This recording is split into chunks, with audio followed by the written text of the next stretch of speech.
Sunday suspense, শুধুমাত্র radio Mirchi 98.3 FM এ। It's hot. Bangla সাহিত্যের রোমাঞ্চকর কিছু গল্প দিয়ে সাজানো আমাদের এই বিশেষ নিবেদন সানডে সাসপেন্স। আজ আপনার জন্য মনোজ সেনের লেখা শিকার। মনোজ সেন, তার জন্ম 1941 সালে। শিক্ষাজীবন কাটে কলকাতাতেই। লেখাপড়ায় অতি মেধাবী ছাত্র হিসেবে পরিচিত ছিলেন তিনি। ইঞ্জিনিয়ারিং পাশ করে কর্মজীবনে যোগ দেন, আর তার পাশাপাশি চলে সাহিত্য চর্চা। রোমাঞ্চ পত্রিকায় প্রকাশিত হয় তার প্রথম গল্প সরল অঙ্কের ব্যাপার। এছাড়াও লিখেছেন বহু রহস্য রোমাঞ্চ, ভৌতিক গল্প এবং উপন্যাস। এই গল্পটি আমরা নিয়েছি রঞ্জিত চট্টোপাধ্যায় সম্পাদিত নির্বাচিত ভূতের গল্প এই বইটি থেকে। গল্পটি প্রাপ্তবয়স্কদের জন্য। প্রধান চরিত্রে পূর্ণেন্দু, তিলোত্তমা এবং বড়বাবু। গল্প পাঠে মীর। গল্পের সূত্রধার সোমক। শুরু হচ্ছে শিকার।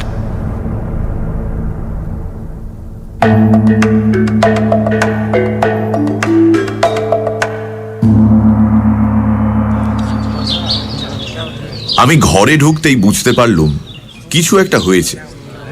সবার মুখ থমথম করছে, বড়বাবুর তো বিশেষ করে। কি হলো রে বাবা, আমি কি কোনো অপরাধ করলুম? এমন জরুরি তলব, আর এখানে এসে এই অবস্থা। দরজার পাশেই কার্তিক দাঁড়িয়েছিল। জিজ্ঞেস করলুম, কি হয়েছে রে কেতো? কার্তিক বলল, বড়বাবু ডেকেছে। হ্যাঁ, যা বলবার উনি বলবেন। তারপর গলা চড়িয়ে বলল, বড়বাবু, বড়বাবু, বিদ্যাসাগর এসেছে। ও বড়বাবু। এখানে আমাকে সবাই বিদ্যাসাগর বলে ডাকে, কারণ আমি অপরাধের মধ্যে MA-টা পাশ করে বসে আছি। বাকি সবাই তো নাম সই করতে গেলে 3টে কলম ভেঙে টেকে একাকার করে, অবশ্য বড়বাবু ছাড়া। তার কথা আলাদা। দেবতা বলে যদি কেউ থাকে তো এই বড়বাবু।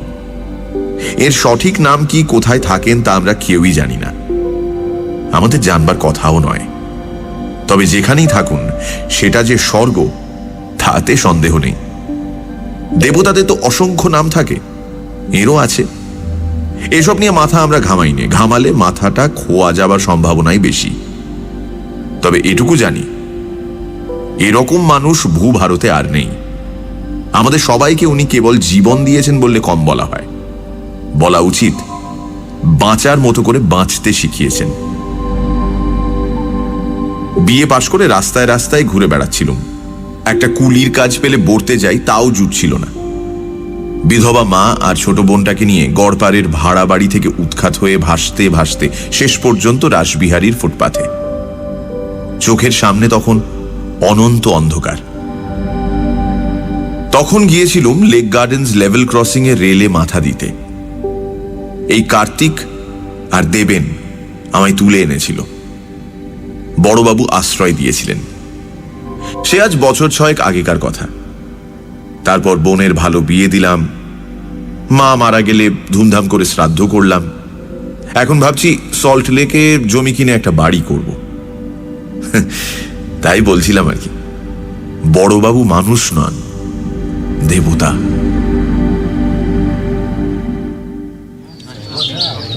কার্তিকের গলা শুনে বড়বাবু ঘাড় ঘুরিয়ে আমার দিকে তাকালেন। বললেন, কে রে পূর্ণেন্দু, এদিকে আয়, খবর শুনেছিস? বড়বাবুর গলা শুনে বুঝলাম যে আমি কোনো দোষ করিনি। বাবা, বাঁচলুম। যা ভয় পেয়েছিলুম। হাত কচলাতে কচলাতে বললুম, আগে না তো। কি খবর বড়বাবু? বড়বাবু ঘরের একপাশে একটা গোল টেবিলের ওপাশে বসেছিলেন। বাকি সবাই দাঁড়িয়েছিল। ওর সামনে বসা। টেবিলের ওপর এক গ্লাস নিট হুইস্কি আর একটা বোতল রাখা ছিল। বড়বাবু এক চুমুক খেয়ে বললেন, হায়দার মারা গেছে। হায়দার? আমরা যাকে গরিলা বলে ডাকতুম, সে কি? সে ছিল বড়বাবুর পার্সোনাল বডিগার্ড। আমি ক্ষীণ কণ্ঠে জিজ্ঞেস করলাম, কি হয়েছিল? বদন ঘোষ রোডের একটা বাড়ির ছাদ থেকে কেউ ওকে ঠেলে রাস্তায় ফেলে দিয়েছিল। ঘাড় মটকে গেছে। আর ঠেলে ফেলাই বা বলি কি করে, ছুঁড়ে ফেলে দিয়েছে। রাস্তার ঠিক মাঝখানে লাশ পড়েছিল। কি সর্বনাশ! ওখানে কি করছিল? পরে বলছি। আচ্ছা, তোমরা এবার যাও, আমি পুণ্ডেন্দুর সঙ্গে কিছু কথা বলবো। বড়বাবুর আদেশ শুনে সবাই নিঃশব্দে ঘর থেকে বেরিয়ে গেল। দাঁড়িয়ে রইলাম শুধু আমি। বড়বাবু এক হাত তুলে চোখের কালো চশমাটা ঠিক করে নিলেন। উনি 24 ঘন্টা কালো চশমা পরে থাকেন। কেন কে জানে? শুনেছি ওর একটা চোখ নাকি পাথরের। হতেও পারে, সে খবরে আমাদের কি দরকার? বড়বাবু সম্পর্কে বেশি কৌতূহল একদম ভালো জিনিস নয়। বড়বাবু বললেন, বদন ঘোষ রোড তুই চিনিস? ভবানীপুরে? সে যাকে না চিনলেও চিনিয়ে দেওয়া যাবে এখন। ওখানে রাজমোহন সিংহ রায়দের বাড়ি আছে, পুরনো দিনের জমিদার বাড়ির মতো। বাড়ির ভেতরে মন্দির টন্দির আছে, রোজ পুজো আচ্ছা হয়। হায়দারকে ওখানেই পাঠিয়েছিল। কি যে হলো সে যাকে, এবার কাজের কথা বলি, মন দিয়ে শোন। বদন ঘোষ রোডের বাড়িটাকে লোকে বলে রাজমোহনের রাজবাড়ি। রাজমোহনের বিহারে না কোথায় মস্ত জমিদারি ছিল। ভদ্রলোক প্রায় 100 বছর আগে এই বাড়িটা বানিয়েছিলেন। পরবর্তীকালে ওর ছেলেপুলেরা কলকাতাতেই থাকতেন, এখান থেকে জমিদারি চালাতেন। প্রচুর পয়সা ছিল এক সময়, প্রচুর ফুর্তিবার্তাও করেছে। তবে সে যাক, ওসব কোনো কাজের কথা নয়। এখন এই বাড়ির মালিক একটা মেয়ে, তার নাম তিলোত্তমা রায়চৌধুরী। এ হচ্ছে এখন সিংহ রায়দের শেষ বংশধর। ওর ভাই রত্নাকর সিংহ রায় বছর খানেক হলো মারা গেছে। সে বিয়ে তা করেনি, ছেলেপুলে নেই, কাজে এখন সব সম্পত্তির মালিকানা বর্তেছে ওই তিলোত্তমার উপর। ওর বাবা রমাকান্ত অনেকদিন আগেই গেছে। মেয়েটি বিধবা। বিয়ে হয়েছিল বছর 10 আগে কোনো এক রায়চৌধুরীর সঙ্গে, একটা বাচ্চা হয়েছিল। সেটা বছর 3 বয়সে মারা যায়। তারপরের বছর রায়চৌধুরীও মারা যায়। তখন মেয়েটি বাপের বাড়ি চলে আসে। এখানে এসে কেবল পুজো আচ্ছা ধর্মকর্ম নিয়ে আছে। এটা তা প্রায় গত 5 বছর ধরে চলছে। সিংহরায়দের টাকা পয়সা এখন আর তেমন কিছু নেই, ফোঁপড়া হয়ে গেছে, কিন্তু ঠাঁট এখনো বজায় আছে। আর এটা চালিয়ে যাচ্ছে ওদের ওই ম্যানেজার দুর্গাশঙ্কর উপাধ্যায়। নামে হিন্দুস্তানি, বাঙালি হয়ে গেছে। বুড়ো হাড় বজ্জাত, ঘুঘু নাম্বার 1। ঘুষ খায় না, মেয়ে ছেলের লোভ নেই, মাল খায় না, একেবারে 3rd ক্লাস। আমি এই লোকটাকে বাজানোর জন্য বছর 2 আগে জিতেনকে পাঠিয়েছিলাম। তুই তো জিতেনকে জানিস, কথা বলা এক্সপার্ট। ইচ্ছে করলে আইনস্টাইনকেও বুঝিয়ে আসতে পারে যে সূর্য পশ্চিম দিকে ওঠে। সেই জিতেনের মুখ খুলতে না খুলতে হারামজাদা বুড়ো একেবারে পুলিশে ফোন করে বসে আছে। জিতেন কোনো রকমে ওখান থেকে কেটে বেরিয়ে এসেছিল। এখন তোর মনে প্রশ্নটা স্বাভাবিক যে সিংহ রায়রা যদি ফোঁপড়াই হয়ে গিয়ে থাকবে, তবে ওদিকে আমার নজর কেন? তার কারণ আছে। ওদের একটা জিনিস আছে যেটা বলা যায় অমূল্য। সেটা ওদের গৃহদেবতা, একটা বিষ্ণু মূর্তি।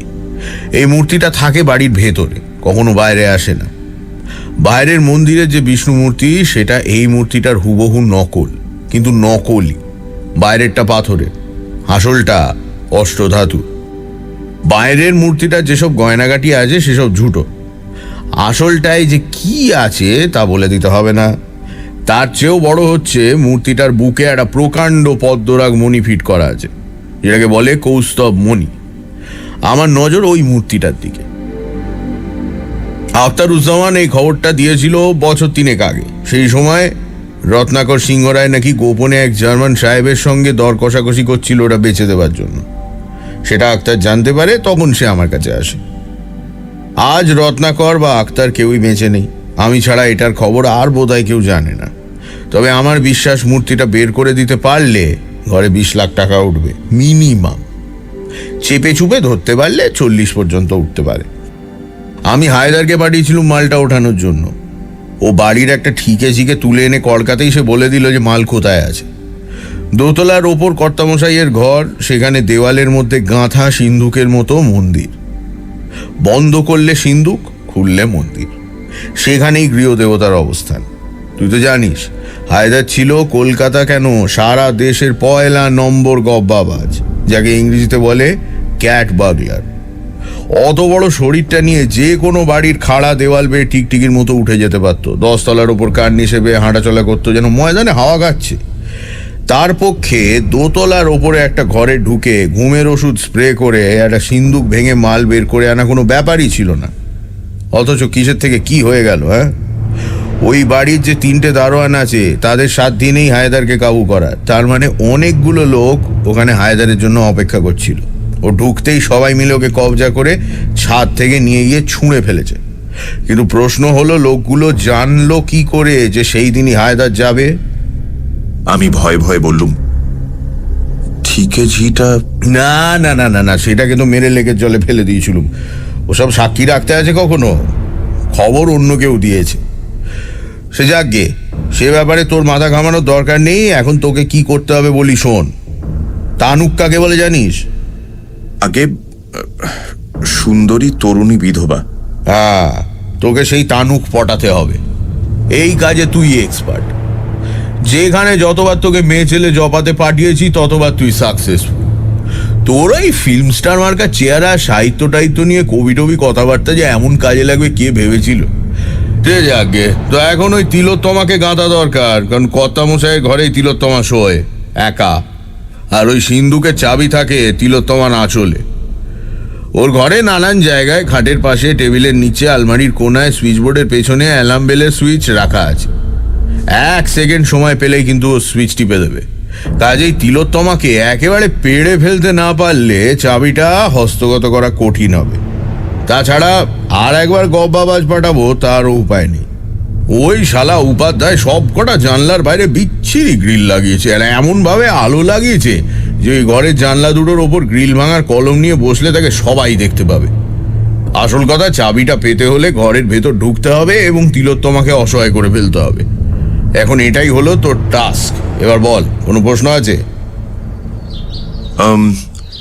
তিলোত্তমার বয়স কত? 27-28। কত বছর বয়সে বিয়ে হয়েছিল? 18 বছরে। স্বামী মারা গেল 22 বছরে। স্বামী কিরকম লোক ছিল? শুনেছি 1 নম্বরের দুশ্চরিত্র লোক ছিল। নেশা, ভাঙ, মেয়ে মানুষ সব দোষী ছিল। মূর্তিটা কত বড়? খুব বড় কিছু নয়, ফুটখানেক উঁচু হবে। একাই নিয়ে বেরিয়ে আসতে পারবি। কতদিন সময় দেবেন? তা নে না, তোর যত সময় দরকার তুই নে না, আমার কোনো তাড়া নেই। আমি চুপ করে আছি দেখে বড়বাবু বললেন, ব্যাস, আর কোনো প্রশ্ন নেই? না। তুই একটা কথা খেয়াল করেছিস? এই মেয়েটা কিন্তু ভীষণ ভক্তিমতী, ধর্মপরায়ণ আর সূচিবায়গ্রস্ত। তাতে কিছু যায় আসে না, ওসব বাইরের স্নায়বিক বিকার, ভেতরে সব সমান। এতদিনে এটুকু জ্ঞান আমার হয়েছে যে দুনিয়ায় এমন মেয়ে নেই যে প্রলোভন প্রতিরোধ করতে পারে। কেউ হয়তো বেশি দিন আটকে রাখতে পারে, কেউ কম দিন, কিন্তু শেষ পর্যন্ত লোভের কাছে নিজেকে বিকিয়ে দিতে হবেই।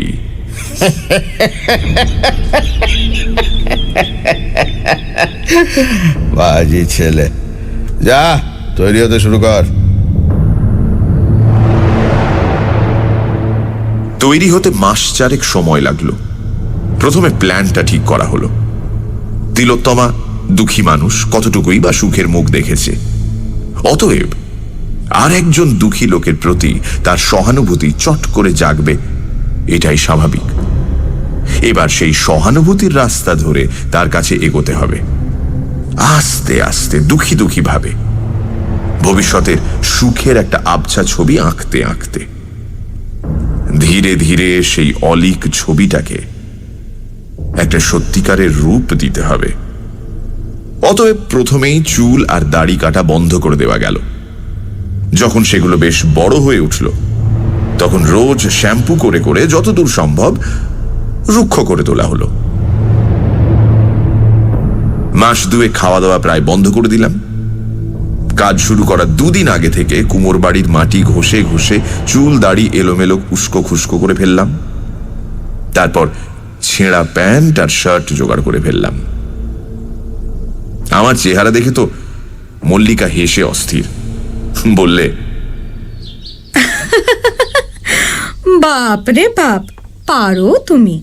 এমন পোশাকে আর এই চেহারা নিয়ে কোথায় যে যাচ্ছ তুমিই জানো। সেসব তো আবার জিজ্ঞেস করাও বারণ। তবে এতদিন ধরে যখন ঘষা মাজা চলেছে, তখন এবার বেশ বড়সড় কিছু হবে বলেই মনে হচ্ছে। কি গো, তাই না? বলেছি তো, এসব কথা জিজ্ঞেস করা বারণ। তবে এবার দাঁওটা যদি লাগে তোমার কপাল খুলে যাবে, এটুকু বলে দিলাম। বটে, কি হবে আমার?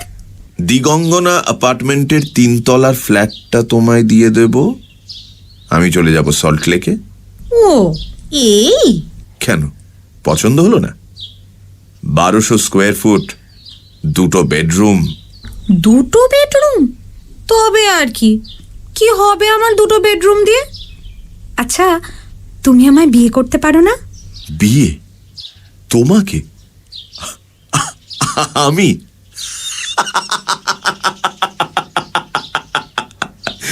পাগল হয়েছো? হ্যাঁ, ফিল্মে নামিয়ে দিয়েছি, ভালো খাচ্ছ দাচ্ছ, ব্যাস ওই পর্যন্ত। তার বেশি আর হাত বাড়িও না। যাও। আমি জানতাম, আসলে তুমি একটা অমানুষ। তোমার বাইরেটা যেমন সুন্দর, ভেতরটা তেমনি কুৎসিত। তাহলে বিয়ে করতে চাওয়া কেন? বিয়ে করলে তো ভেতর বাহির সব সমান, তখন সেটা সইতে পারবে। তার চেয়ে এখন বাইরেটা নিয়ে আছো, সেটা নিয়েই থাকো। কুৎসিত যেটা, সেটা ভেতরেই থাক। বড়বাবুর সঙ্গে গাড়ি করে গিয়ে রাজমোহনের রাজবাড়ি দেখে এলুম। রাজবাড়ি কিচ্ছু নয়, তবে বেশ বড় বাড়ি। চারিদিকে 8 ফুট উঁচু পাঁচিল, পাঁচিলের মাঝখানে বর্ষার মতো দেখতে লোহার শিক লাগানো চওড়া গেট। গেটের পর মার্বেল পাথর বসানো উঠোন, তার এক পাশে মন্দির, অন্য পাশে বোধহয় অফিস ঘর। গেটের দুপাশে দারোয়ানের বসবার সিমেন্টের চেয়ার, ওপরে সিমেন্টের লাল সবুজ রং করা ছাতা। উঠোনের পেছনে টানা লম্বা দোতলা বাড়ি, সামনে কারুকার্য করা লোহার রেলিং বসানো বারান্দা, ওপরে সবুজ রং করা কাঠের ঝিলমিল, পেছনে সার সার দরজা। কটা ঘর বলা শক্ত। একতলায় বাড়ির মাঝখানে বারান্দায় ওঠার শ্বেত পাথরের সিঁড়ি, দোতলায় ওঠার সিঁড়িটা রাস্তা থেকে দেখা যায় না। বড়বাবু বললেন, গেটের ঠিক সামনে দোতলায় যে ঘরটা দেখছিস, ওটাই কর্তামশাইয়ের ঘর। তিলোত্তমা ওখানেই শোয়। আর একতলায় একদম ডান দিকে ঘরটা ওই হারামজাদা উপাধ্যায়। হেদারের লাশ কোথায় পড়েছিল? এই যে আমরা গাড়িটা যেখানে রেখেছি, ঠিক এইখানে। ওই বাড়ির ছাদ থেকে হেদারকে এত দূরে ছুঁড়ে ফেলেছিল? এ তো 10-12 জন তাগড়া লোকের কাজ। হ্যাঁ, তা তো বটেই। খবরটা যে কে ওগড়ালো, সে আগে লোক লাগিয়েছি, 2-1 দিনের মধ্যেই বের করব। তুই তোর কাজ শুরু করে দে, এই নিয়ে ভাবিস নি। যত তাড়াতাড়ি পারিস তিলোত্তমাকে ওড়ানোর চেষ্টা কর, বুঝেছিস? বলে বড়বাবু 2 সোনা বাঁধানো দাঁত বের করে নিঃশব্দে হাসতে লাগলেন।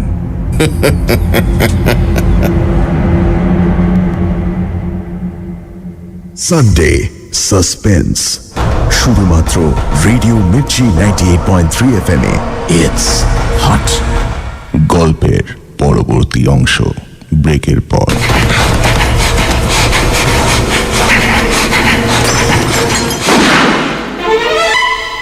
সানডে সাসপেন্স, শুধুমাত্র রেডিও মির্চি 98.3 FM এ। It's hot. সানডে সাসপেন্সে আজ মনোজ সেনের লেখা শিকার। পূর্ণেন্দুকে একটা কাজের ভার দেয় বড়বাবু। ভবানীপুরের সিংহরায়দের বাড়িতে লুকোনো আছে একটা পদ্মরাগ মণিযুক্ত অষ্টধাতুর বিষ্ণু মূর্তি। মূর্তিটা চুরি করতে আগে হায়দার নামে একটি ছেলেকে পাঠিয়েছিলেন তিনি, কিন্তু কিছুদিনের মধ্যেই হায়দারের ঘাড় মটকানো মৃতদেহ উদ্ধার হয় সামনের রাস্তায়। তাই কাজের ভার এবার পূর্ণেন্দুর ঘাড়ে। বাড়ির কর্ত্রী তিলোত্তমা দেবীকে প্রেমের জালে বশ করে সেই মূর্তি তাকে হাতাতে হবে। তারপর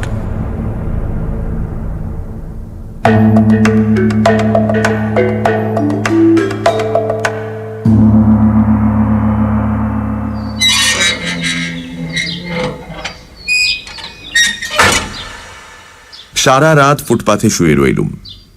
ভোরবেলা একটা রোগা পটকা দারোয়ান গেট খুলে দিল।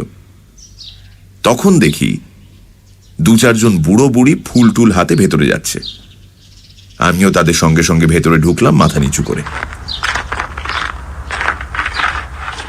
মন্দিরটা দেখলাম খুব বড় নয়, আর নেহাত ছোটও নয়। মূল বিগ্রহের ঘরের সামনে একটা বড় সড়ো চৌকো বারান্দা আছে, শ্বেত পাথরে মোড়া। তার 4 কোণে 4টে কারুকার্য করা থামের ওপর একটা ছাদও আছে। আমি সিঁড়ি বেয়ে সেই বারান্দায় উঠে একটা থামে ঠেসান দিয়ে মাটিতে বসে উদাস দৃষ্টিতে বিগ্রহের দিকে চেয়ে রইলাম। আর কোনো দিকে তাকালাম না। কে এলো কে গেল সেদিকে কোনো খেয়ালই নেই। পুরুত মশাই পুজো করলেন, কি সব জলটল ছেটালেন, ভক্তেরা প্রসাদ নিল, আমি কিন্তু বসেই রইলাম। সন্ধেবেলা দারোয়ান এসে আমাকে বাইরে চলে যেতে বলল। আমি বেরিয়ে গেলাম। প্রথম দিন কেউ আমাকে লক্ষ্যই করল না। দ্বিতীয় দিন লক্ষ্য করলেন পুরুত মশাই। টের পেলাম পুজো করছেন, ঘুরছেন ফিরছেন, আর বারবার আমার দিকে তাকাচ্ছেন। আমার কিন্তু কোনো দিকে খেয়াল নেই, দৃষ্টি বিগ্রহের দিকে।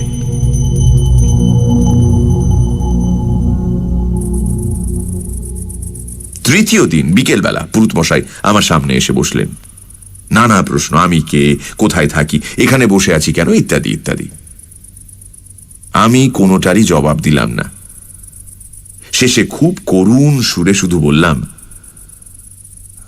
আমি এখানে বসে থাকলে যদি আপনার কোনো অসুবিধে না হয় তাহলে আমায় বসে থাকতে দিন। আমার কথা শুনে পুরুত মশাই অত্যন্ত লজ্জিত হলেন। চতুর্থ দিন দুপুরবেলা একটি দারোয়ান এসে আমার সামনে দাঁড়ালো, বলল, আমার সঙ্গে আসুন, ম্যানেজার বাবু ডাকছেন।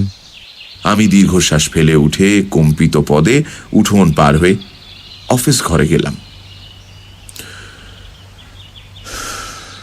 চলুন।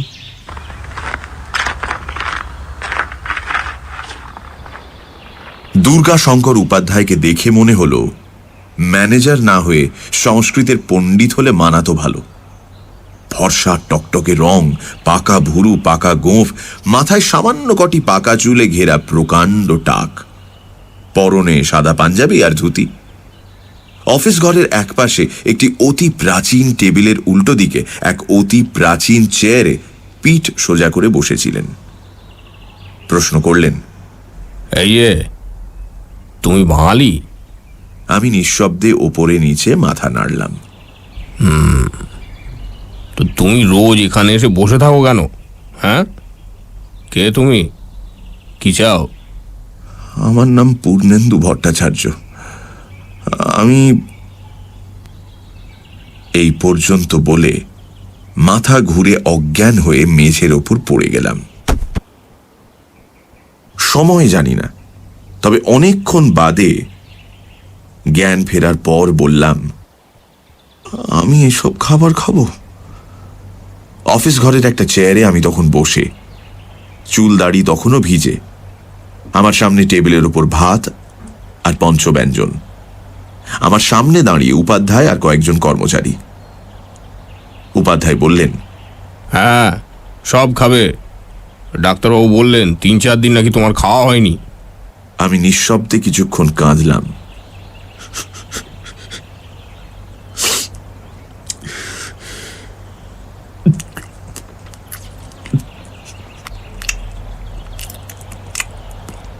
তারপর মাছ তরকারি সরিয়ে রেখে শুধু নুন দিয়ে খানিকটা ভাত খেয়ে উঠে পড়লাম। উপাধ্যায়ের দিকে তাকিয়ে বললাম, ধন্যবাদ, তবে ভবিষ্যতে দয়া করে এটা করবেন না। আমি এখানে খেতে আসি না, আসি শান্তির খোঁজে। যদি মনে করেন আমার মতো হতভাগার এখানে এলে কোনো অসুবিধে আছে, দারোয়ানকে বলে আমাকে বারণ করে দেবেন। বলে ক্লান্ত পায়ে আস্তে আস্তে ঘর থেকে বেরিয়ে গেলাম। উপাধ্যায় খুব একটা বিচলিত হয়েছেন বলে তো মনে হলো না। কঠিন কণ্ঠে বললেন, তা বাপু এখানেই শান্তি পাবে এরকম কথা তোমার মনে হলো কেন? ঘুরে দাঁড়িয়ে বললাম, শান্তি পাবো কি পাবো না তা তো জানি না, তবে খুঁজতে দোষ কি?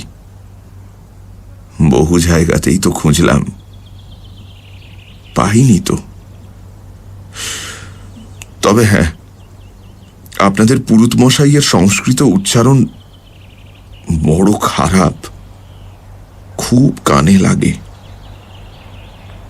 বলে আবার ফিরে গিয়ে মন্দিরের বারান্দায় বসলাম। ডাক এলো সেদিন বিকেল বেলা। একটি কাজের মেয়ে এসে বলল, এই যে দিদিমণি তোমাকে ডাকতিছেন। বুঝলাম, সময় হয়েছে কাছে যাবার।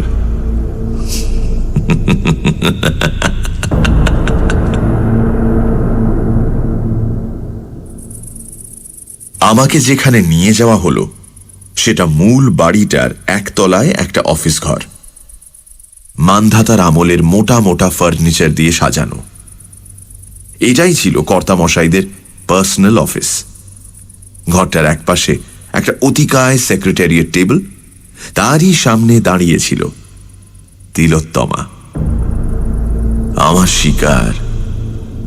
পাশে উপাধ্যায়, আষাঢ়ের মতো গম্ভীর মুখে। শিকারটিকে দেখে বেশ খুশি হলাম।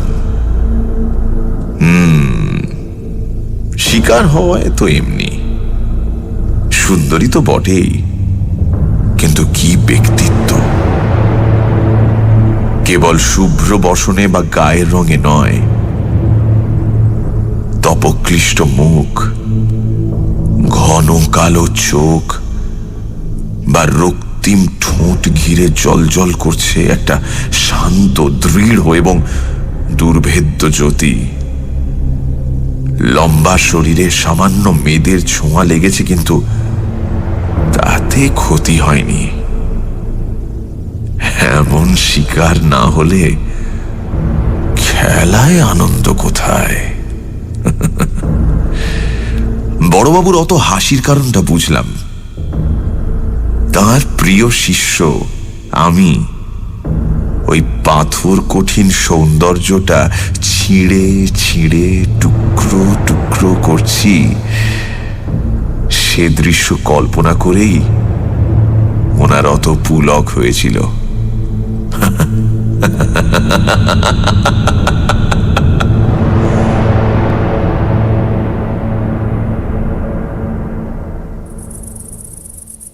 তিলোত্তমা মৃদু স্বরে অথচ গম্ভীর গলায় প্রশ্ন করল, খাবার দেওয়া হয়েছিল, খাওনি কেন? আমি মাথা নিচু করে যথাসাধ্য ক্ষীণ কণ্ঠে বললাম, এসব খাবার আমার পক্ষে খাওয়া সম্ভব নয়। তিলোত্তমা একটু ইতস্তত করে বলল, তোমার নাম শুনলাম পূর্ণেন্দু ভট্টাচার্য, ব্রাহ্মণ। দেখে তো ভদ্র সন্তান বলেই মনে হচ্ছে। পুরুত মশাইয়ের উচ্চারণে ভুল ধরেছ, তার মানে লেখাপড়াও কিছু জানো। তা কতদূর পড়াশোনা করেছ? এম.এ. পাশ করেছি, ইকোনমিক্সে আর সংস্কৃতে। আমার কথা শুনে তিলোত্তমা বেশ কিছুক্ষণ চুপ করে রইল। বুঝলাম শকটা লেগেছে। তারপর বলল, তুমি মানে আপনি ইকোনমিক্সে এম.এ. পাশ করে এমন পাগলের মতো চেহারা করে ঘুরে বেড়াচ্ছেন কেন? তার উপর 3 দিন খাননি, এখানেই বা এসে পড়ে থাকছেন কেন? আমি একটা খুব ম্লান হাসি হাসলাম। বললাম,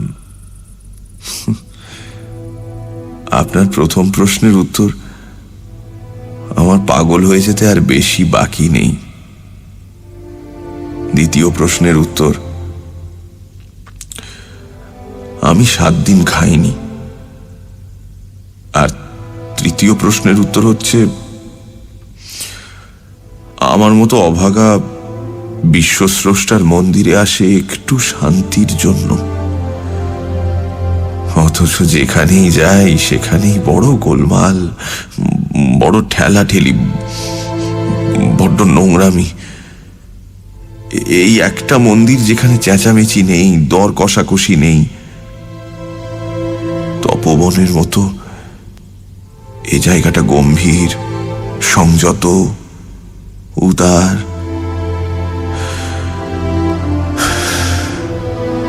তাই এখানে আসি।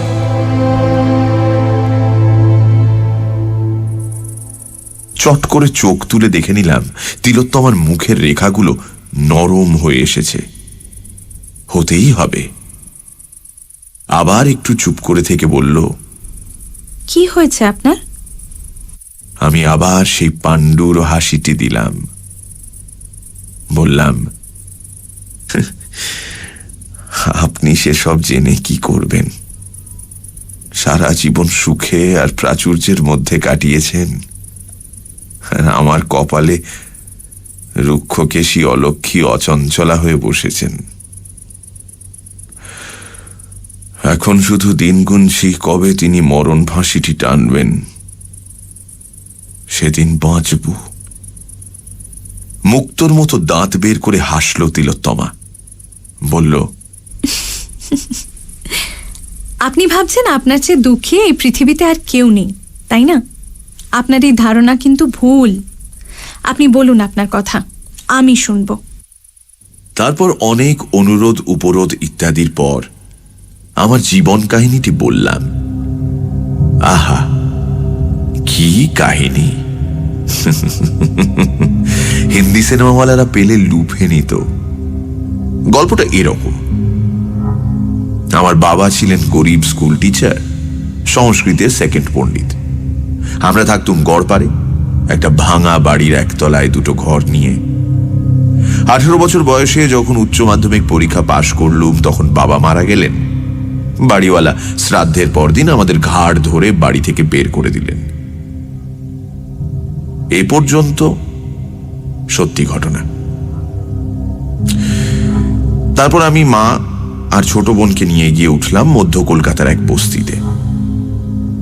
সারাদিন কখনো কুলিগিরি করে, কখনো ছোট ছোট মাল বিক্রি করে অতি কষ্টে সংসার চালাতে চালাতেও রাস্তার আলোয় পড়াশোনা করে বিএ পাশ করলাম। তখন একটা চাকরি পেলাম একটা ওষুধের কারখানায়, কেরানির কাজ, অ্যাকাউন্টস ডিপার্টমেন্টে। 500 টাকা মাইনে। এত টাকা জীবনে কখনো দেখিনি। উত্তরপাড়ায় একটা 2 কামরার ঘর ভাড়া করে সেখানে সবাই মিলে উঠে গেলাম।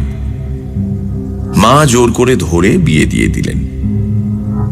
বউ অত্যন্ত গরিব ঘরের মেয়ে, বিধবার গলার কাঁটা, দেখতেও আহামরি কিছু নয়। তারপর কয়েকটা মাস কাটলো স্বপ্নের মতো। সুখ আর আনন্দ যেন উপচে পড়তে লাগলো। আমার ভাগ্য অলক্ষী আড়ালে হাসলেন। আঘাতটা এলো হঠাৎ। আমাদের কারখানায় একদিন সন্ধেবেলায় ডাকাত পড়ল। আমাদের অ্যাকাউন্টেন্ট খুন হলেন, 3 লাখ টাকা লুট হলো। পুলিশ এসে আমাকে অ্যারেস্ট করে নিয়ে গেল। আমার অপরাধ, আমি তখন পাশের ঘরে ওভারটাইম করছিলাম। মামলা শুরু হলো। পুলিশ প্রমাণ করলো যে আমি ডাকাত দলের গুপ্তচর। আমার 8 বছর জেল হলো। আমি জেল থেকে প্রাইভেটে পরীক্ষা দিয়ে সংস্কৃত আর ইকোনমিক্সে MA পাশ করলাম। ভালো ব্যবহারের জন্য আমার 2 বছরের সাজা মওকুফ হলো। ছাড়া পেলাম দিন 10 আগে। উত্তরপাড়ায় গিয়ে শুনলাম আমার মা না খেতে পেয়ে রক্ত বমি করে মরে গেছে। 18 বছরের বোনটা গলায় দড়ি দিয়ে আত্মহত্যা করেছে। আমার একটা ছেলে হয়েছিল, সে 5 বছর বয়সে রাস্তায় খেলতে গিয়ে লরির তলায়। তখন আমার স্ত্রী বদ্ধ উন্মাদ অবস্থায় বাড়ি থেকে বেরিয়ে যায়। 2 দিন বাদে গঙ্গায় তার মৃতদেহ ভাসতে দেখা যায়। ফলে আজ আমি এই পৃথিবীতে সম্পূর্ণ একা।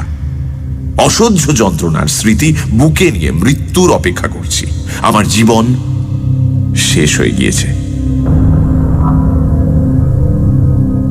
এই হেন গল্প শুনলে চোখে জল আসবে না। পৃথিবীতে এরকম মেয়ে বোধহয় কেউ নেই। তিলোত্তমারও তাই হলো। কেবল উপাধ্যায়ের ভাবলেশহীন মুখ দেখে মনে হলো না যে তার কিছুমাত্র মানসিক বিকার ঘটেছে।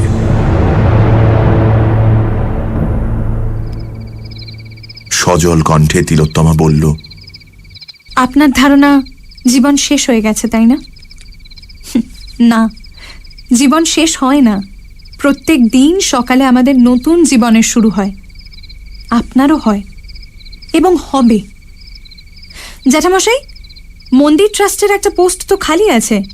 পূর্ণেন্দু বাবুকে ওই কাজটা দিন না। উনি চাকরিও করবেন, মন্দিরেরও দেখাশুনো করবেন। উপাধ্যায় কঠিন গলায় বললেন, অজ্ঞাত কুলশীলস্য বাসদেয়ং না কসাচিৎ। হ্যাঁ, অজ্ঞাত কুলশীল ব্যক্তিকে কখনো আশ্রয় দেবে না। তার উপরে জেল খাটা আসামি। আশ্রয় তো দূরস্থান, তার মুখদর্শনও পাপ। দিদিমণি, আপনার চাকরি আপনারই থাক। আর ওর যদি আপত্তি থাকে তাহলে কাল থেকে আমাকে আর দেখতেও পাবেন না। কেবল আপনার কাছে দুটো সহানুভূতির কথা শুনে গেলুম, এই স্মৃতিটি মৃত্যু পর্যন্ত মনে থাকবে। এবার তাহলে অনুমতি দিন। না, দাঁড়ান, যাবেন না। জ্যাঠামশাই, ওর যদি কোনো অসৎ উদ্দেশ্য থাকতো তাহলে জেল খাটার অংশটুকু তো না বললেই পারতেন, তাই না? আর অজ্ঞাত কুলশীল হবেন কেন? ওর বাড়ির ঠিকানা আর অফিসের ঠিকানায় খোঁজ নিয়ে দেখুন না। উনি যা যা বলছেন তার মধ্যে যদি কোনো ফাঁকি থাকে তাহলে সেটা প্রমাণ হয়ে যাবে। যাক, বাঁচা গেল। গড়পাড়ের ঠিকানায় তো কোনো অসুবিধেই নেই। আর আশা করি জয় গোপাল মেডিসিন ম্যানুফ্যাকচারিং ওয়ার্কসের প্রকাশ মহাজন আর অতুল সারদানা সব কিছু ঠিকই বলবে। আসলে ফ্যাক্টরিটা বড়বাবুরই। হেরোইন আর কোকেনের বড়ি তৈরি করার গোপন জায়গা।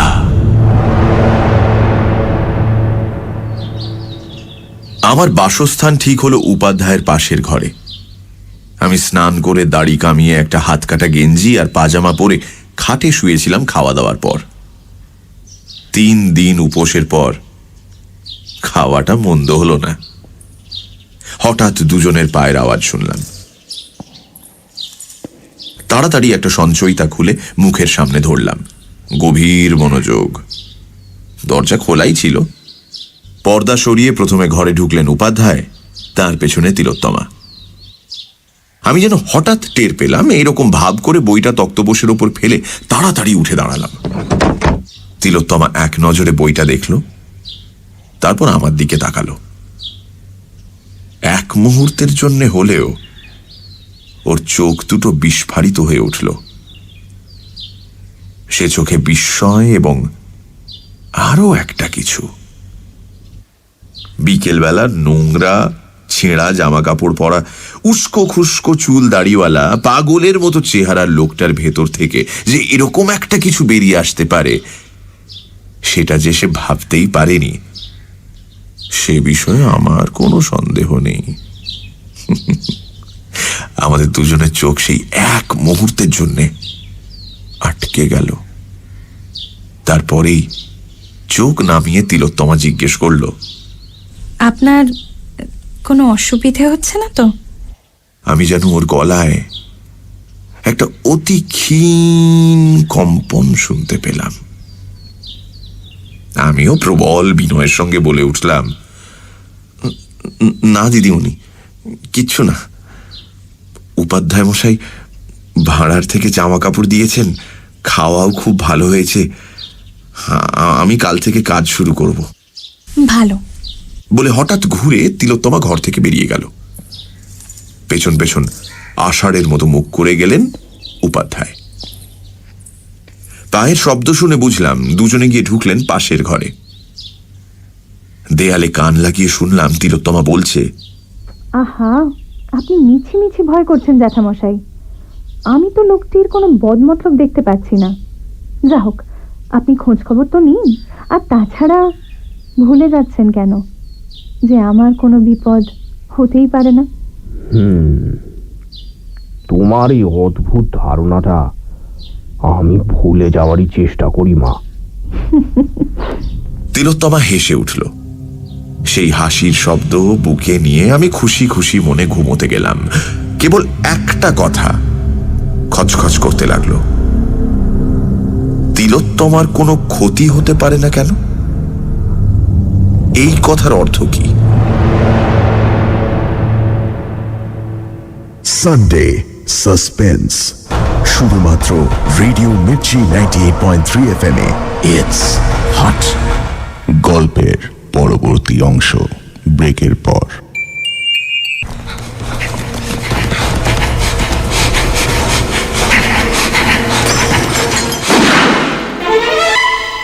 সানডে সাসপেন্স, শুধুমাত্র রেডিও মির্চি 98.3 FM এ। It's hot. সানডে সাসপেন্সে আজ মনোজ সেনের লেখা শিকার। রাস্তার এক দুঃখী ভিখারি সেজে সিংহরায়দের বাড়িতে ঢুকে পড়ে পূর্ণেন্দু।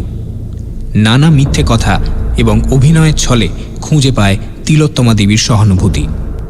দুর্গাশঙ্কর এই ব্যাপারে তিলোত্তমাকে সাবধান করতে গেলে তার সন্দেহ হেসে উড়িয়ে দেয় তিলোত্তমা। সে নিশ্চিত এই বাড়িতে তার কোনো বিপদ হতে পারে না। তারপর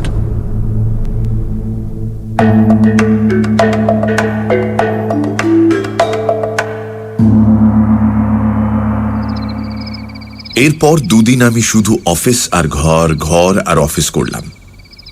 দ্বিতীয় দিনে দেখি উপাধ্যায়ের মুখের মেঘ খানিকটা কেটেছে। সেদিন রাত্রে আবার পাশের ঘরে কথোপকথনও শুনলাম। উপাধ্যায় বলছিলেন, ছেলেটা সত্যি কথাই বলেছে মা। হ্যাঁ, তবু বলবো আমাদের সাবধানে থাকা দরকার। জেলে থাকতে কত রকম লোকের সংস্পর্শে এসেছে তার তো ঠিক ঠিকানা নেই। সীতার অগ্নি পরীক্ষার মতন কোনো ব্যাপার করবেন নাকি আবার? কি জানেন জ্যাঠামশাই, যারা আমাদের সহানুভূতি আর সমবেদনা পেলে সুস্থ সুন্দর মানুষ হয়ে উঠতে পারত, তাদেরই আমরা ঘৃণা করে দূরে সরিয়ে দিই। তারা বেঁচে মরে থাকে। কিন্তু শুধু সহানুভূতি আর সমবেদনায় তো আমার কাজ চলবে না, ডাইরেক্ট অ্যাকশন চাই। এই দুদিনে সেই প্ল্যানটা ঠিক করে নেওয়া গেল। তিলোত্তমার প্রাত্যহিক জীবনযাত্রার একটা সময়সূচি করে ফেললাম। দেখলাম সে খুব ভোরে ওঠে। সূর্য ওঠার একটু পরে সে স্নান করে নিচে নেমে আসে। আমাদের ঘরের পেছনে একটা বেশ বড় ফুলের বাগান আছে। সেখানে কিছুক্ষণ বেড়ায়, ফুল তোলে। পুরুত মশাই এলে যায় মন্দিরে। গেট খোলার আগে পুজো করে ফিরে আসে। তারপর ওপরে চলে যায়। কাগজপত্র সই করানোর জন্য উপাধ্যায় ওপরে যায়। আর কারুর ওপরে যাবার অধিকার নেই। শুনলাম সারাদিন তিলোত্তমা নাকি হয় পুজো আচ্চা করে, নয়তো লাইব্রেরি ঘরে বসে পড়াশোনা করে। উপাধ্যায়ের আদেশে রাত 9টার মধ্যে আমাদের শুয়ে পড়তে হয়, কিন্তু দেখেছি অনেক রাতেও তিলোত্তমার ঘরে আলো জ্বলে। সকাল থেকেই শুরু করা গেল প্ল্যানের প্রথম পর্ব। 3-4 দিন বাদে একদিন ভোরবেলা সিন্ধু ভৈরবীতে বাঁধা একটা মীরার ভজন গাইতে শুরু করলাম। কাহা সে আয়ে বদরা ঘুলতা যায় কজরা, কাহা সে আয়ে বদরা। জানলার পর্দাটা সামান্য ফাঁক করে রাখলাম তিলোত্তমার উপর গানের এফেক্টটা কি হয় সেটা দেখবার জন্য। আমার গলা ভালো, বড়বাবুর কৃপায় ওস্তাদ বাদল মিয়ার কাছে রীতিমতো তালিম নিয়েছি।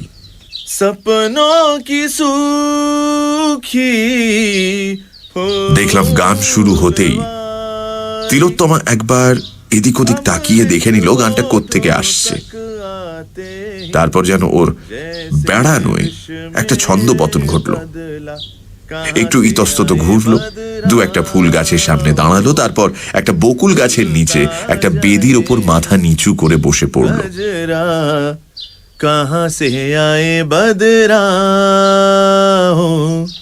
স্থির অকম্পিত দেহে আমার গান শুনতে লাগলো। আর দেখলাম ওর এমনিতে ফ্যাকাশে মুখে যেন রঙের ছোঁয়া লেগেছে। কান দুটো লাল হয়ে উঠেছে। একটু বাদে একটি কাজের মেয়ে এসে কি যেন বলল, বোধহয় বলল যে পুরুত মশাই অপেক্ষা করছেন। তখন সে তাড়াতাড়ি উঠে ফুলের সাজিতে যেমন তেমন কতগুলো ফুল তুলে তাড়াতাড়ি বাগান ছেড়ে চলে গেল। अमृत होठों तक आते ही जैसे আমি অবশ্য গানটা চালিয়েই গেলাম। তারপরেও বেশ কিছুক্ষণ ধরে বুঝলাম ওষুধ ধরতে শুরু করেছে। कहाँ से आए बदरा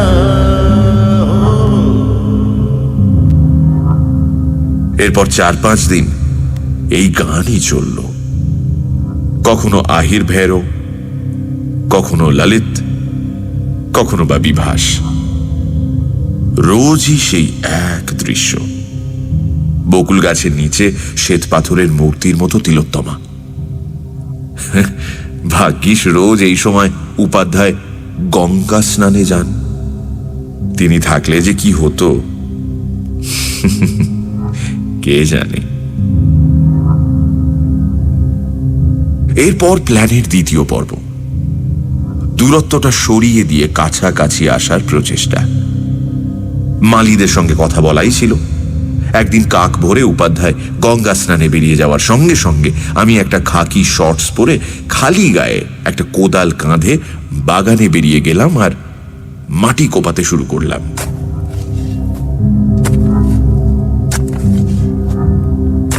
যখন সূর্য উঠল ততক্ষণে আমার সর্বাঙ্গ ঘামে ভিজে চকচক করছে।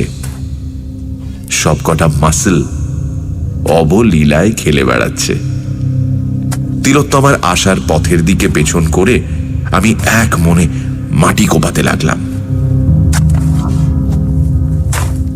একটু বাদে শুকনো পাতার ওপর লঘু পায়ের শব্দ আর দামি সাবানের মৃদু সুবাসে বুঝতে পারলাম যে সে এসে পেছনে দাঁড়িয়েছে। কয়েকটি রুদ্ধশ্বাস মুহূর্ত, তারপরেই আমি যেন হঠাৎ টের পেয়ে ঘুরে দাঁড়ালাম। দেখলাম ফুলের সাজি হাতে বিস্ফারিত চোখে তিলোত্তমা আমার দিকে চেয়ে দাঁড়িয়ে আছে। একটা ক্ষুধিত বাঘিনীর মতো তার রক্তিম মুখ, নিষ্পলক দু চোখে চকচক করছে লোলুপ দৃষ্টি।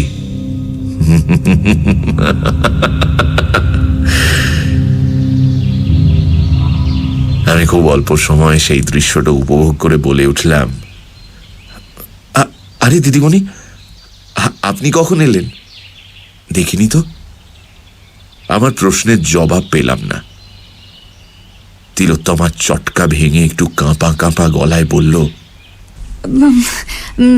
একই আপনি একই করছেন? মালিরা নেই নাকি? আমি আমার খ্যাতনামা রমণী মোহন হাসিটি হেসে বললুম, থাকবে না কেন, তবে ওদের আসতে একটু দেরি আছে। আমি ওদের কাজটা একটু এগিয়ে রাখছি। এতে স্বাস্থ্যও ভালো থাকবে, মনও ভালো থাকবে। জানেন, জেলে থাকার সময় আমি বাগান করা শিখি। আমি শান্ত শিষ্ট হয়ে থাকতুম বলে বোধহয় ওরা আমাকে কঠিন কাজ না দিয়ে ওই বাগানের কাজ দিয়েছিল। আজ আমি এ কাজে কিন্তু এক্সপার্ট। আপনি জেলের কথা ভাবেন কেন? আরে ও কথাটা ভুলে যান। মনে করুন ওই জীবনটা আপনি ফেলে এসেছেন চিরকালের জন্য। মন ভালো করতে বই পড়েন না কেন? ভালো বই পাবো কোথায়? এদিকে ধারে কাছে কোথাও তো লাইব্রেরি আছে বলে জানি না। লাইব্রেরি আছে, এ বাড়িতেই আছে। আমার ঠাকুরদার আর বাবার কালেকশন।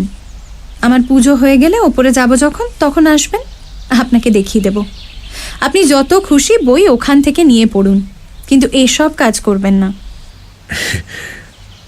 আপনি বারণ করলে কখনো করবো না দিদিমণি। তবে আমার যে বাগান করতে খুব ভালো লাগে। বেশ, তাহলে করুন। আর শুনুন, আমাকে দিদিমণি বলে ডাকবেন না, মানে উত্তমাদি বলে ডাকবেন না হয়? আচ্ছা, উত্তমাদি, তাই হবে।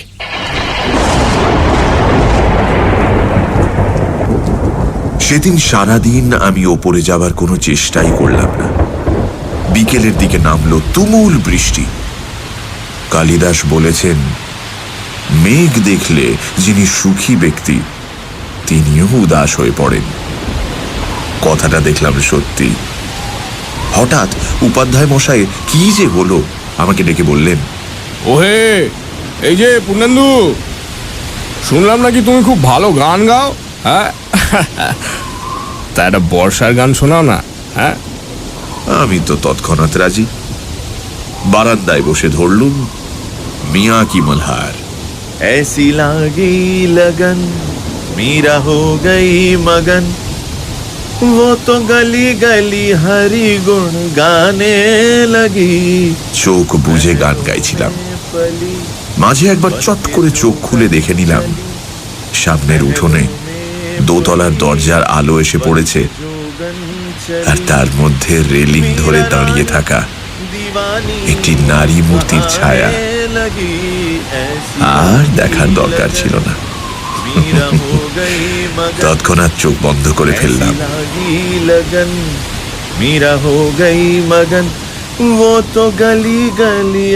সেই রাতে খুব তাড়াতাড়ি দোতলার আলো নিভে গেল।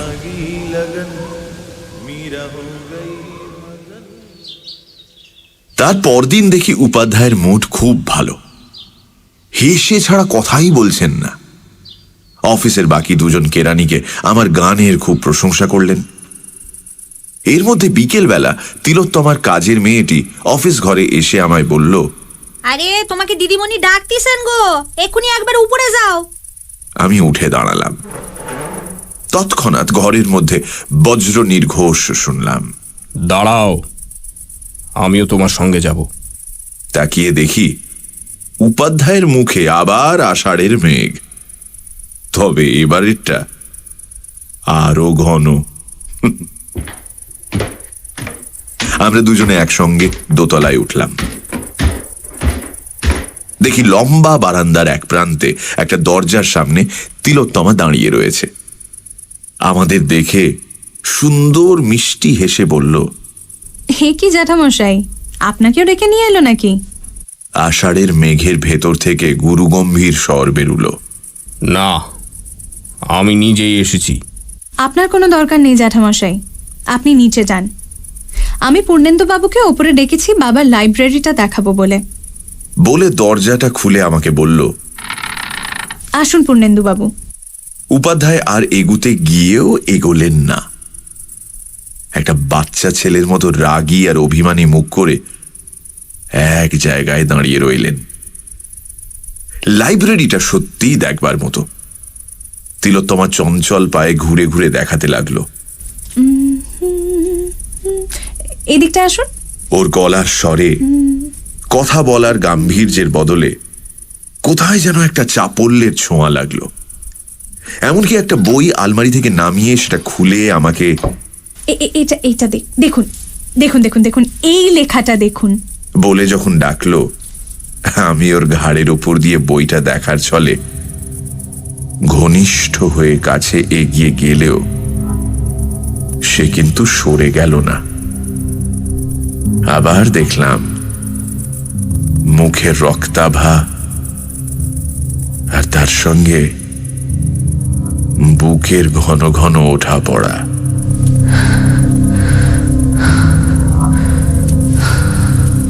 আমি বইটা হাতে নিয়ে বললাম, চমৎকার, এটা আমি নি।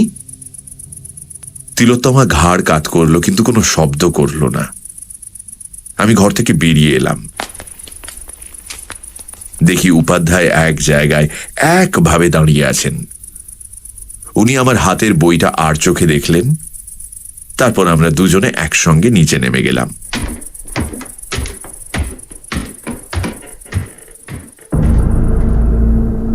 বড়বাবু ঠিকই বলেছিলেন, তিলোত্তমার মতো মেয়েকে ভাঙতে হলে 3 জায়গায় আঘাত হানা দরকার, শরীরে, মনে আর বুদ্ধিবৃত্তিতে। সে কাজটি বেশ সুচারুরূপে করা গেছে বলেই তো মনে হচ্ছে।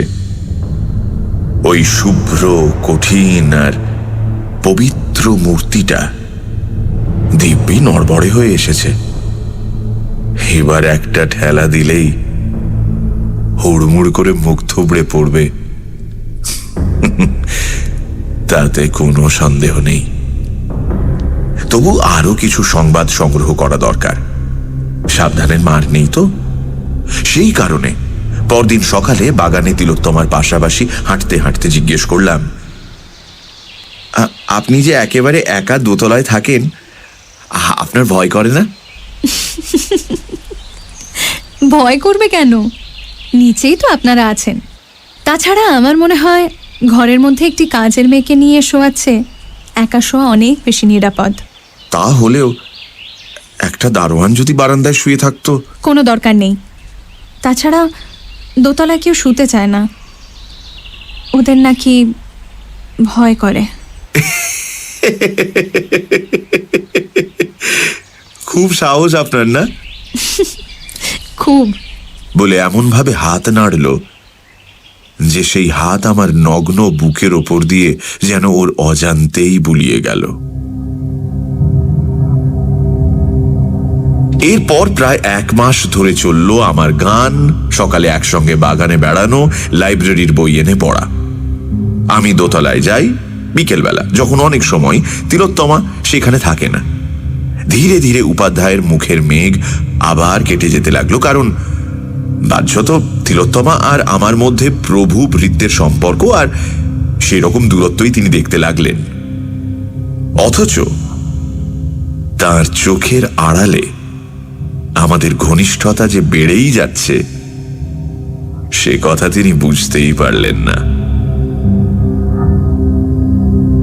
আমি ইতিমধ্যে তিলোত্তমার ছোটবেলা থেকে বিয়ের আগের প্রায় সব ঘটনাই শুনে ফেলেছি। তারপরের কোনো ঘটনা শুনিনি ঠিকই, কিন্তু এটুকু শুনেছি যে সে অংশটা নিষ্ঠুর দুঃখের। দুটি দুঃখী হৃদয় কাছাকাছি এসেছে। মাঝে মাঝে এই দুঃখেরও যে শেষ হতে পারে, ভবিষ্যতে যে সুখ থাকতে পারে, এহেন আভাস ইঙ্গিতও দেওয়া হয়েছে। এমনকি আমাকে পুনরায় বিবাহ করতে অনুরোধ করা হয়েছে, এবং যে আমাকে বিয়ে করবে সে যে একটি অত্যন্ত ভাগ্যবতী মেয়ে সে কথাও বলা হয়েছে। অবশেষে একদিন সকালে বাগানে বেড়ানোর সময় বললাম, আপনি কেবল আমাকে বলেন কেন? আপনারই কি জীবন শেষ হয়ে গেছে? কেন আপনি এই দুঃখের বোঝা বয়ে বেড়াবেন? কেন আপনি নতুন করে জীবন শুরু করছেন না? দূর, আমি তো বুড়ি হয়ে গেছি। উত্তমাদি, আপনি বুড়ি? হায় ভগবান, আপনি আমার চেয়ে অনেক অনেক ছোট। কিন্তু কই, আমি তো নিজেকে বুড়ো বলে ভাবি না। আপনাকে যখনই দেখি কি মনে হয় জানেন? কাহারে হেরিলাম, সে কি স্বপ্ন, সে কি মায়া, এ কি অনিন্দ সুন্দর কায়া। আমার যদি সামর্থ্য থাকতো, এই সম্পত্তি আর বৈধব্যের চাঁতাকল থেকে আমি আপনাকে জোর করে তুলে নিয়ে যেতাম বাইরে আলোয়, মুক্তিতে। তিলোত্তমার মুখটা কেমন যেন হয়ে গেল।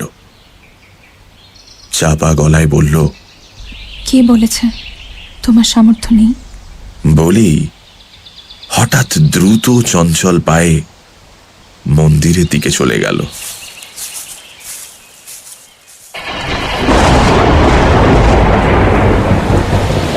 সেই রাতে তুমুল বৃষ্টি নামল।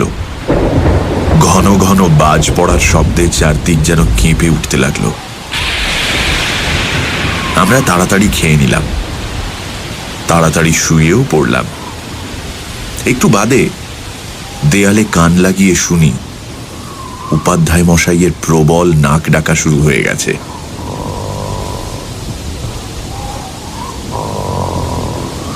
বুঝলাম আর দেরি করা ঠিক নয়। আজই রজনীতে হয়েছে সময়।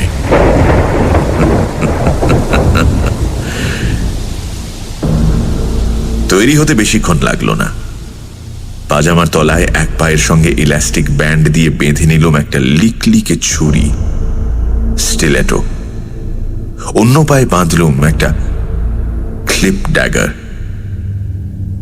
কোন হাতে কখন কোনটা লাগে বলা তো যায় না। পাঞ্জাবির এক পকেটে নিলাম একটা মুখ বাঁধার স্টিকিং প্লাস্টার আর বড় এক খণ্ড কাপড়। অন্য পকেটে রইল হাত দেড়েক লম্বা সরু একটা নাইলনের দড়ি। তারপর লাইব্রেরি থেকে আনা যে বইটা তখন পড়ছিলাম সেটা হাতে নিয়ে ওপরে রওনা হলাম। একটা ব্যাপারে অন্তত নিশ্চিন্ত ছিলাম যে আমার আজকের এই নৈশ অভিসারের কথা কারুর পক্ষে জানা সম্ভব নয়।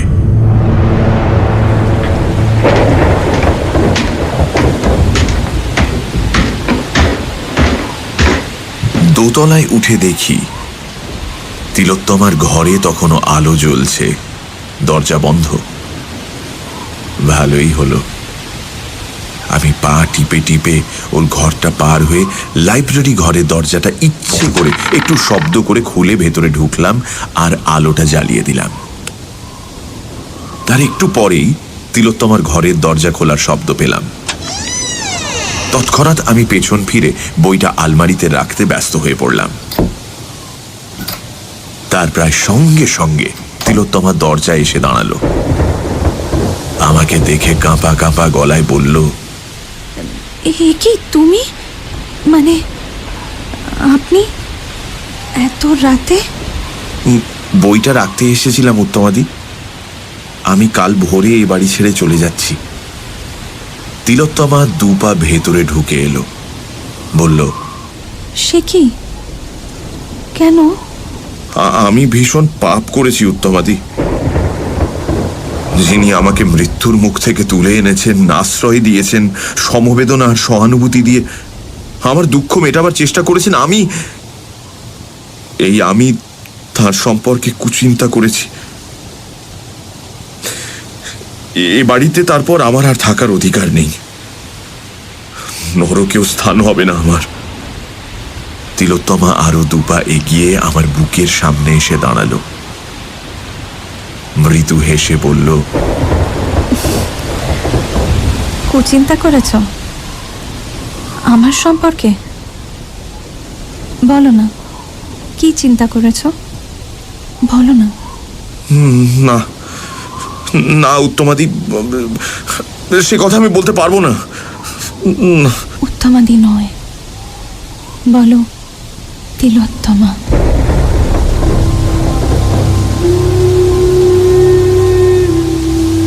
আমি তৎক্ষণাৎ প্রবল আলিঙ্গনে ওকে জড়িয়ে ধরে বলতে লাগলাম, তিলোত্তমা, তিলোত্তমা,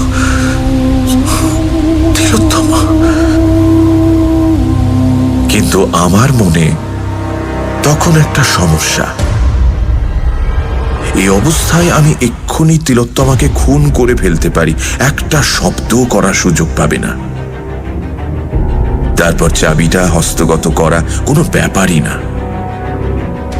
সেটাই করব না আগে এমন সুন্দরী মেয়েটাকে উপভোগ করে নেব?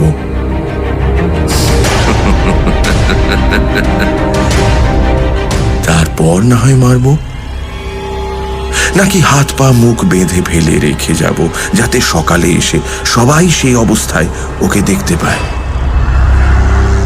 তখন মজাটা আরো জমবে। মনে হলো শেষ প্রস্তাবটাই সবচেয়ে ভালো। সবাই দেখুক পবিত্রতার কি হাল হতে পারে। তখন আমি দুহাতে ওকে কোলে তুলে নিয়ে শোবার ঘরের দিকে রওনা দিলাম। তিলোত্তমা আমার হাতের উপর নববধূর মতো থরথর করে কাঁপতে লাগলো আর বিড়বিড় করে কি সব যেন বলতে লাগলো। পূর্ণেন্দু, আমাকে শক্ত করে ধরো, আমাকে ছেড়ে যাবে না তো? ওসব আমি আজকাল আর শুনি না। সব মেয়েই দেখেছি এরকম সময় ওই একই কথা বলে। এতদিন বাদে কাউকে এত কাছ থেকে পেলাম আমি। ওকে নিয়ে শোবার ঘরে এসে খাটের সামনে ওকে দাঁড় করিয়ে দিলাম। প্রথমেই শুইয়ে দিলে ব্যাপারটা রসিয়ে রসিয়ে খেলানো যাবে না। আমার সারা গায়ে বিদ্যুৎ পূর্ণেন্দু, আমাকে আমাকে শক্ত করে ধরো, শক্ত করে, আরো কাছে, আরো কাছে। তারপর ওর বুকের আঁচলটা নামিয়ে দিয়ে একটা মুগ্ধ মুখভঙ্গি করে বললাম, তিলোত্তমা, তুমি সত্যি তিলোত্তমা। এরকম একটা বোকা বোকা কথা শুনেও তিলোত্তমা কিন্তু রেগে গেল না, বরং লজ্জা ভরা মুখ তুলে আধ বোঝা চোখে বলল, দরজাটা বন্ধ করে দাও প্লিজ। বলে দরজার দিকে তাকিয়েই একটা আর্তনাদ করে উঠে তাড়াতাড়ি আঁচলটা বুকে তুলে দিল। আমার প্রথমেই মনে হলো বন্দুক হাতে উপাধ্যায় দরজায় এসে দাঁড়িয়েছেন। আমি একটু সামনে ঝুঁকে যাতে চট করে পা থেকে একটা ছুরি খুলে নিতে পারি দরজার দিকে ঘুরে দাঁড়ালাম। হরি হরি, কোথায় উপাধ্যায়? দেখি বছর তিনেকের একটা ফর্সা গোলগাল মেয়ে ঘরে ঢুকেছে। মেয়েটির নিষ্পাপ মুখ, এক মাথা কোঁকড়া কোঁকড়া চুল, বড় বড় কালো চোখ, আর পরনে একটি কুটোও নেই। ই আবার কে রে বাবা, কার মেয়ে? আমি সহাস্যে তিলোত্তমার দিকে চেয়ে বললুম, এই কে গো? তিলোত্তমা কিন্তু হাসল না। নিষ্পলক বিস্ফারিত চোখে মেয়েটির দিকে চেয়ে বলল, ও শিখা, ও শিখা। শিখা আবার কি? ওর নাম হওয়া উচিত ছিল ঝামেলা। দেখি ওকে এখন তাড়ানো যায় কিনা। এই ভেবে আমি বাচ্চাটির কাছে গিয়ে নিচু হয়ে ওর মুখের কাছে মুখ এনে বললুম, খোকি, এই বৃত্তির মধ্যে নাংটু হয়ে ঘুরতে নেই, যাও যাও তোমার ঘরে যাও, যাও। বলতেই মেয়েটি হঠাৎ হাত বাড়িয়ে আমার চুলের মুঠি ধরে আমাকে পাশের দেয়ালে আছড়ে ফেলল।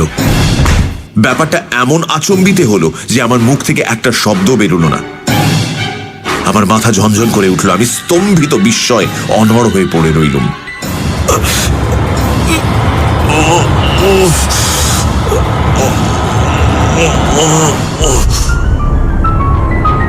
তখন শুনতে পেলাম তিলোত্তমার চাপা গলার হাহাকার। তুই কেন এলি? আজ কেন এলি তুই? তোর বাবা যখন আমার গলা টিপে মারতে গিয়েছিল তখন আমি মনে মনে তোকে ডেকেছিলুম, তুই এসেছিলি। গুন্ডাগুলো যখন আমায় ধরতে এসেছিল তুই এসেছিলি। ওই দৈত্যটা যখন এসেছিল তখনও এসেছিলি। কিন্তু আজ কেন? ও তো আমার কোনো ক্ষতি করতে আসেনি রে, ও তো আমার কোনো অনিষ্ট করতে চায় না। তবে কেন? তোর জন্য কি আমি একটু সুখের মুখও দেখতে পাবো না? মেয়েটি তার নিষ্পাপ বড় বড় চোখে তিলোত্তমার কথা শুনল, একটি শব্দও করল না। তারপর হঠাৎ আমার দিকে এগিয়ে এসে আমার একটা ঠ্যাং ধরে অবলীলাক্রমে আমার বিশাল শরীরটা টানতে টানতে তিলোত্তমার পায়ের কাছে ফেলে দিল। বিনা বাক্য ব্যয়ে আমার পাজামার দুটো পা আমার হাঁটুর ওপর তুলে দিল। ছুরি দুটো বেরিয়ে পড়ল। এবার তিলোত্তমার দ্বিতীয়বার আর্তনাদ করার পালা। বাচ্চা মেয়েটা অতঃপর আমার পাঞ্জাবির দু পকেট থেকে অন্যান্য জিনিসপত্র বের করে তিলোত্তমার সামনে ফেলে দিল। তিলোত্তমা তখন একটা প্রবল কান্নায় খাটের উপর ভেঙে পড়ল।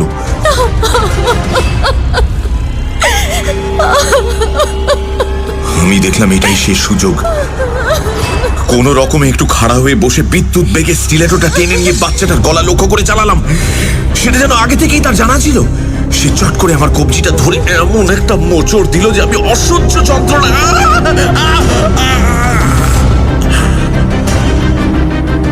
কি কষ্টে যে চিৎকারটা আটকালাম সে শুধু আমিই জানি। কেবল আমার গলা থেকে একটা বিকৃত আওয়াজ বেরোলো।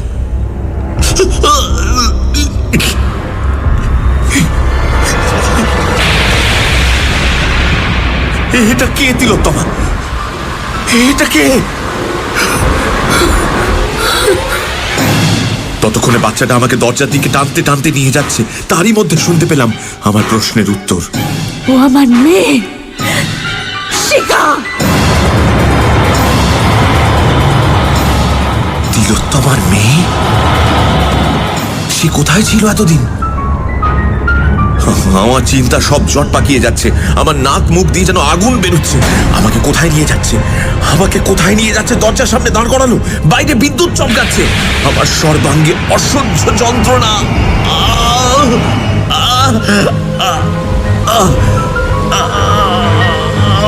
আমি পালাতে চাই, এখান থেকে পালাতে চাই। হঠাৎ আমার পেছনে একটা প্রচন্ড আঘাত লাগলো।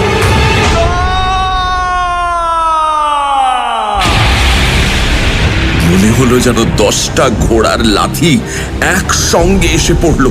আমি ছিটকে বারান্দা দিয়ে শূন্যে এসে পড়লাম। আমার তপ্ত শরীরে ঠান্ডা বৃষ্টির ধারা অমৃত রসের মতো লাগলো। হঠাৎ মনে পড়ল, তিলোত্তমার মেয়ে।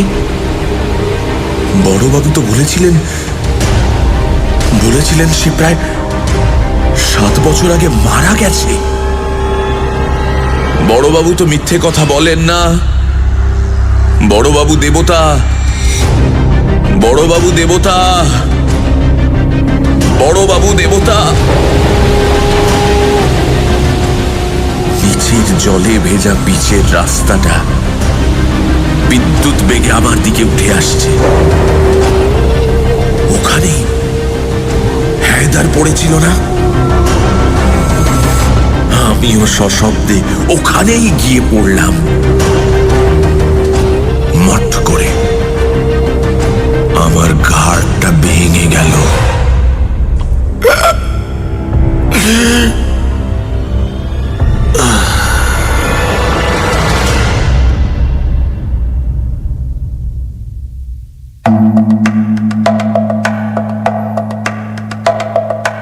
পুরুত মশাই পুজো করলেন, কি সব জল টল ছেটালেন, ভক্তেরা প্রসাদ নিল, আমি কিন্তু বসেই রইলাম। সন্ধেবেলা দারোয়ান এসে আমাকে বাইরে চলে যেতে বলল। আমি বেরিয়ে গেলাম। প্রথম দিন কেউ আমাকে লক্ষ্যই করল না। দ্বিতীয় দিন লক্ষ্য করলেন পুরুত মশাই। টের পেলাম পুজো করছেন, ঘুরছেন ফিরছেন আর বারবার আমার দিকে তাকাচ্ছেন। আমার কিন্তু কোনো দিকে খেয়াল নেই, দৃষ্টি বিগ্রহের দিকে।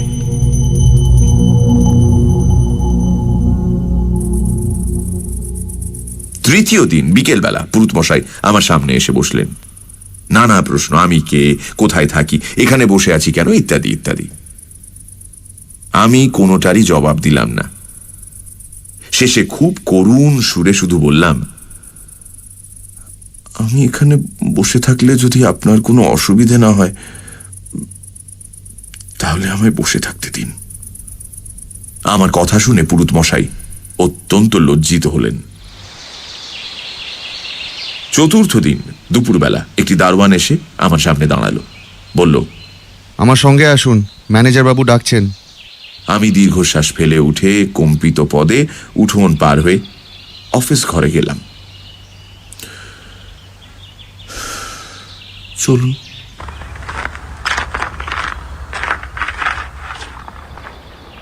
দুর্গা শঙ্কর উপাধ্যায়কে দেখে মনে হলো ম্যানেজার না হয়ে সংস্কৃতের পণ্ডিত হলে মানাতো ভালো। ফর্সা টকটকে রং, পাকা ভুরু, পাকা গোঁফ, মাথায় সামান্য কটি পাকা চুলে ঘেরা প্রকাণ্ড টাক, পরনে সাদা পাঞ্জাবি আর ধুতি।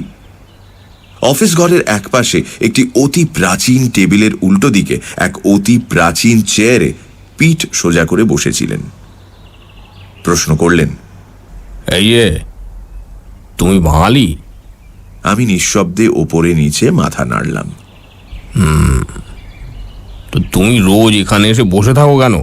হ্যাঁ, কে তুমি, কি চাও? আমার নাম পূর্ণেন্দু ভট্টাচার্য। আমি এই পর্যন্ত বলে মাথা ঘুরে অজ্ঞান হয়ে মেঝের ওপর পড়ে গেলাম। সময় জানি না, তবে অনেকক্ষণ বাদে জ্ঞান ফেরার পর বললাম, আমি এসব খাবার খাবো? অফিস ঘরের একটা চেয়ারে আমি তখন বসে চুল দাড়ি তখনও ভিজে। আমার সামনে টেবিলের উপর ভাত আর পঞ্চব্যঞ্জন। আমার সামনে দাঁড়িয়ে উপাধ্যায় আর কয়েকজন কর্মচারী। উপাধ্যায় বললেন, হ্যাঁ সব খাবে। ডাক্তারবাবু বললেন 3-4 দিন নাকি তোমার খাওয়া হয়নি। আমি নিঃশব্দে কিছুক্ষণ কাঁদলাম।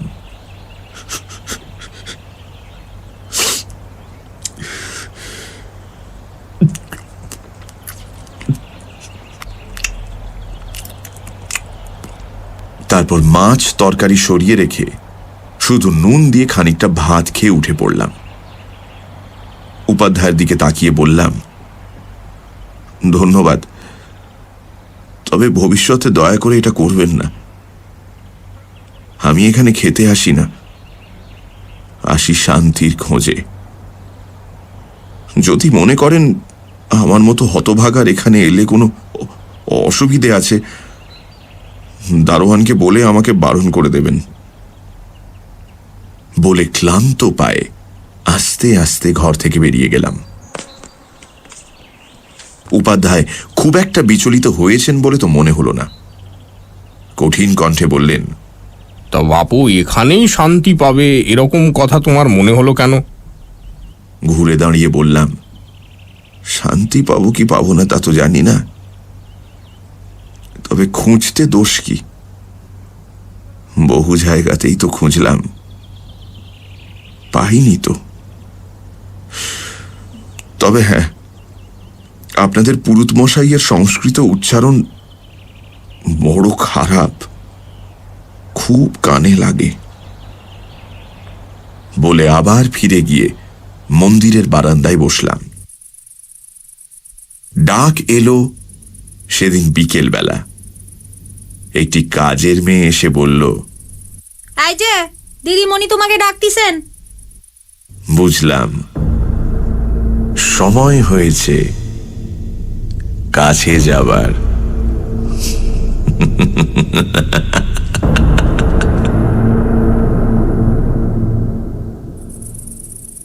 আমাকে যেখানে নিয়ে যাওয়া হলো সেটা ফুঁড়ে ফেলেছে, কিন্তু প্রশ্ন হলো লোকগুলো জানলো কি করে যে সেই দিনই হায়দার যাবে? আমি ভয়ে ভয়ে বললুম, ঠিকে ঝিটা। না না না না না, সেটাকে তো মেরে লেকের জলে ফেলে দিয়েছিলুম। ওসব সাক্ষী রাখতে আছে কখনো? খবর অন্য কেউ দিয়েছে।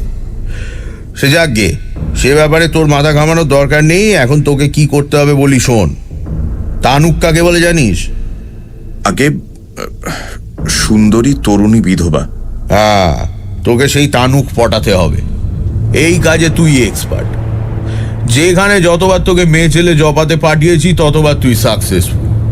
তোর ওই ফিল্ম স্টার মার্কা চেহারা, সাহিত্য টাহিত্য নিয়ে কবি টবি কথাবার্তা যে এমন কাজে লাগবে কে ভেবেছিল?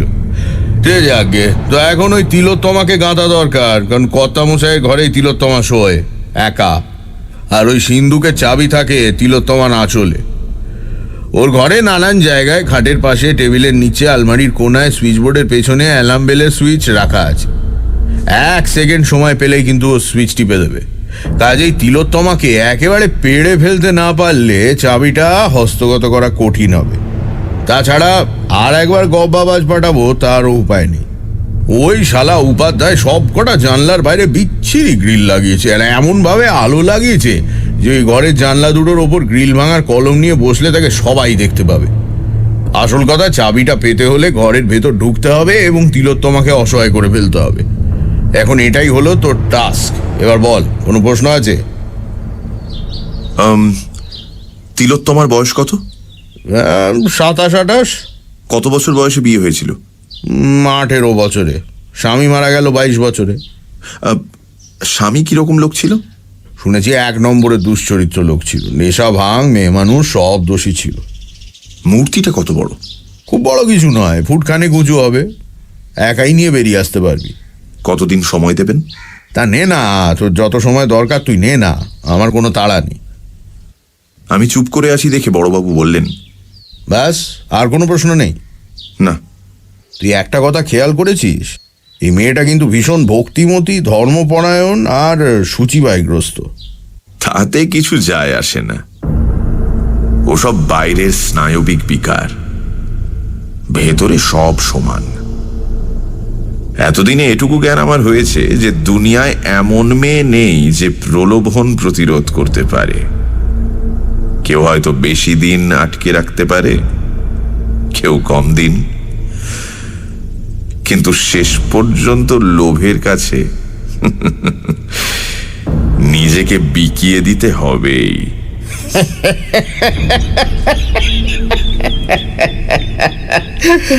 বাজি ছেলে, যা তৈরি হতে শুরু কর। তৈরি হতে মাস চারেক সময় লাগলো। প্রথমে প্ল্যানটা ঠিক করা হলো। তিলোত্তমা দুঃখী মানুষ, কতটুকুই বা সুখের মুখ দেখেছে। অতএব আর একজন দুঃখী লোকের প্রতি তার সহানুভূতি চট করে জাগবে, এটাই স্বাভাবিক। এবার সেই সহানুভূতির রাস্তা ধরে তার কাছে এগোতে হবে, আস্তে আস্তে দুঃখী দুঃখী ভাবে, ভবিষ্যতের সুখের একটা আবছা ছবি আঁকতে আঁকতে ধীরে ধীরে সেই অলিক ছবিটাকে একটা সত্যিকারের রূপ দিতে হবে। অতএব প্রথমেই চুল আর দাড়ি কাটা বন্ধ করে দেওয়া গেল। যখন সেগুলো বেশ বড় হয়ে উঠল, তখন রোজ শ্যাম্পু করে করে যতদূর সম্ভব রুক্ষ করে তোলা হলো। মাস দুয়ে খাওয়া দাওয়া প্রায় বন্ধ করে দিলাম। কাজ শুরু করার 2 দিন আগে থেকে কুমোর বাড়ির মাটি ঘষে ঘষে চুল দাড়ি এলোমেলো উস্কো খুস্কো করে ফেললাম। তারপর ছেঁড়া প্যান্ট আর শার্ট জোগাড় করে ফেললাম। আমার চেহারা দেখে তো মল্লিকা হেসে অস্থির, বললে, বাপ রে বাপ, পারো তুমি। এমন পোশাকে আর এই চেহারা নিয়ে কোথায় যে যাচ্ছ তুমিই জানো। সেসব তো আবার জিজ্ঞেস করাও বারণ। তবে এতদিন ধরে যখন ঘষা মাজা চলেছে, তখন এবার বেশ বড়সড় কিছু হবে বলেই মনে হচ্ছে।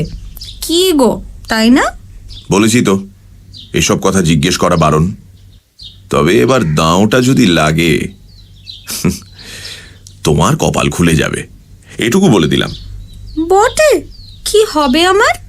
দিগঙ্গনা অ্যাপার্টমেন্টের 3 তলার ফ্ল্যাটটা তোমায় দিয়ে দেব। আমি চলে যাব সল্ট লেকে। ও এই? কেন, পছন্দ হলো না? 1200 স্কোয়ার ফুট, 2টো বেডরুম।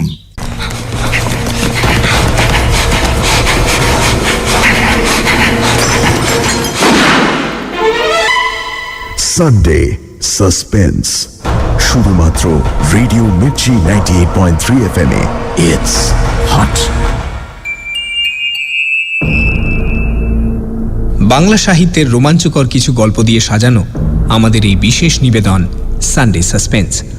আজ আপনার জন্য মনোজ সেনের লেখা শিকার। মনোজ সেন, তার জন্ম 1941 সালে। শিক্ষাজীবন কাটে কলকাতাতেই। লেখাপড়ায় অতি মেধাবী ছাত্র হিসেবে পরিচিত ছিলেন তিনি। ইঞ্জিনিয়ারিং পাশ করে কর্মজীবনে যোগ দেন, আর তার পাশাপাশি চলে সাহিত্য চর্চা। রোমাঞ্চ পত্রিকায় প্রকাশিত হয় তার প্রথম গল্প সরল অঙ্কের ব্যাপার। এছাড়াও লিখেছেন বহু রহস্য রোমাঞ্চ, ভৌতিক গল্প এবং উপন্যাস। এই গল্পটি আমরা নিয়েছি রঞ্জিত চট্টোপাধ্যায় সম্পাদিত নির্বাচিত ভূতের গল্প এই বইটি থেকে। গল্পটি প্রাপ্তবয়স্কদের জন্য। প্রধান চরিত্রে পূর্ণেন্দু, তিলোত্তমা এবং বড়বাবু। গল্প পাঠে মীর। গল্পের সূত্রধার সোমক। শুরু হচ্ছে শিকার।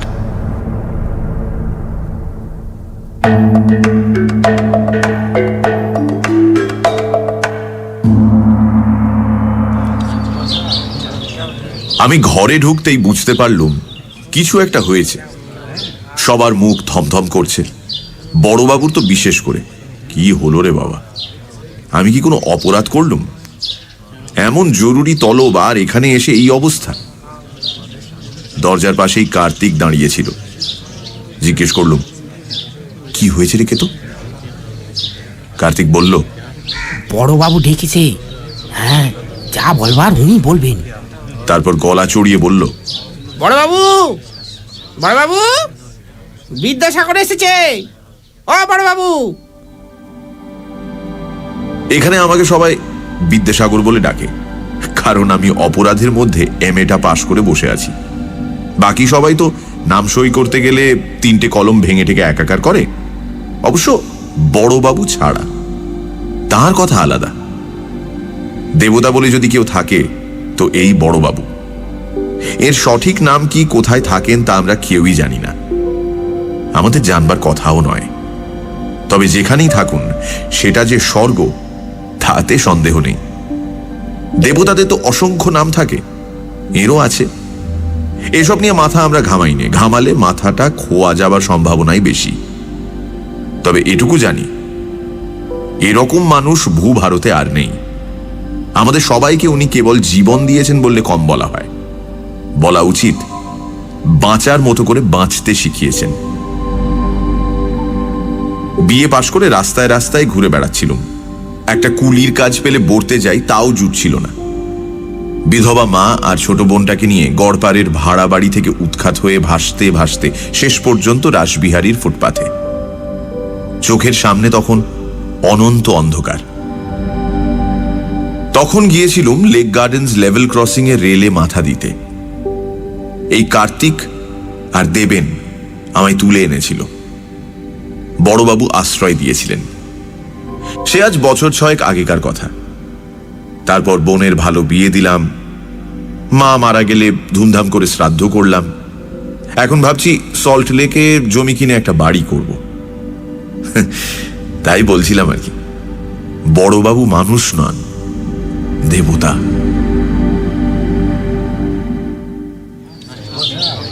কার্তিকের গলা শুনে বড়বাবু ঘাড় ঘুরিয়ে আমার দিকে তাকালেন, বললেন, কে রে পূর্ণেন্দু, এদিকে আয়, খবর শুনেছিস?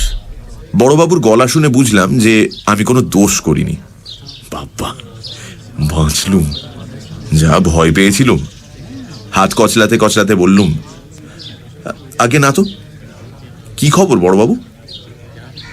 বড়বাবু ঘরের একপাশে একটা গোল টেবিলের ওপাশে বসেছিলেন, বাকি সবাই দাঁড়িয়েছিল। ওর সামনে বসা।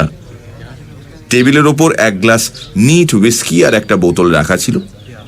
বড়বাবু এক চুমুক খেয়ে বললেন, হায়দার মারা গেছে। হায়দার? আমরা যাকে গরিলা বলে ডাকতুম, সে কি? সে ছিল বড়বাবুর পার্সোনাল বডিগার্ড। আমি ক্ষীণ কণ্ঠে জিজ্ঞেস করলাম, কি হয়েছিল? বদন ঘোষ রোডের একটা বাড়ির ছাদ থেকে কেউ ওকে ঠেলে রাস্তায় ফেলে দিয়েছিল, ঘাড় মটকে গেছে। আর ঠেলে ফেলাই বা বলি কি করে, ছুঁড়ে ফেলে দিয়েছে। রাস্তার ঠিক মাঝখানে লাশ পড়েছিল। কি সর্বনাশ! ও ওখানে কি করছিল? পরে বলছি। আচ্ছা, তোমরা এবার যাও, আমি পূর্ণেন্দুর সঙ্গে কিছু কথা বলবো। বড়বাবুর আদেশ শুনে সবাই নিঃশব্দে ঘর থেকে বেরিয়ে গেল। দাঁড়িয়ে রইলাম শুধু আমি। বড়বাবু এক হাত তুলে চোখের কালো চশমাটা ঠিক করে নিলেন। উনি 24 ঘন্টা কালো চশমা পরে থাকেন। কেন কে জানে? শুনেছি ওর একটা চোখ নাকি পাথরের। হতেও পারে, সে খবরে আমাদের কি দরকার? বড়বাবু সম্পর্কে বেশি কৌতূহল একদম ভালো জিনিস নয়। বড়বাবু বললেন, বদন ঘোষ রোড তুই চিনিস? ভবানীপুরে? সে যাকে না চিনলেও চিনিয়ে দেওয়া যাবে এখন। ওখানে রাজমোহন সিংহ রায়দের বাড়ি আছে, পুরনো দিনের জমিদার বাড়ির মতো। বাড়ির ভেতরে মন্দির টন্দির আছে, রোজ পুজো আচ্ছা হয়। হায়দারকে ওখানেই পাঠিয়েছিল। কি যে হলো সে যাকে, এবার কাজের কথা বলি, মন দিয়ে শোন।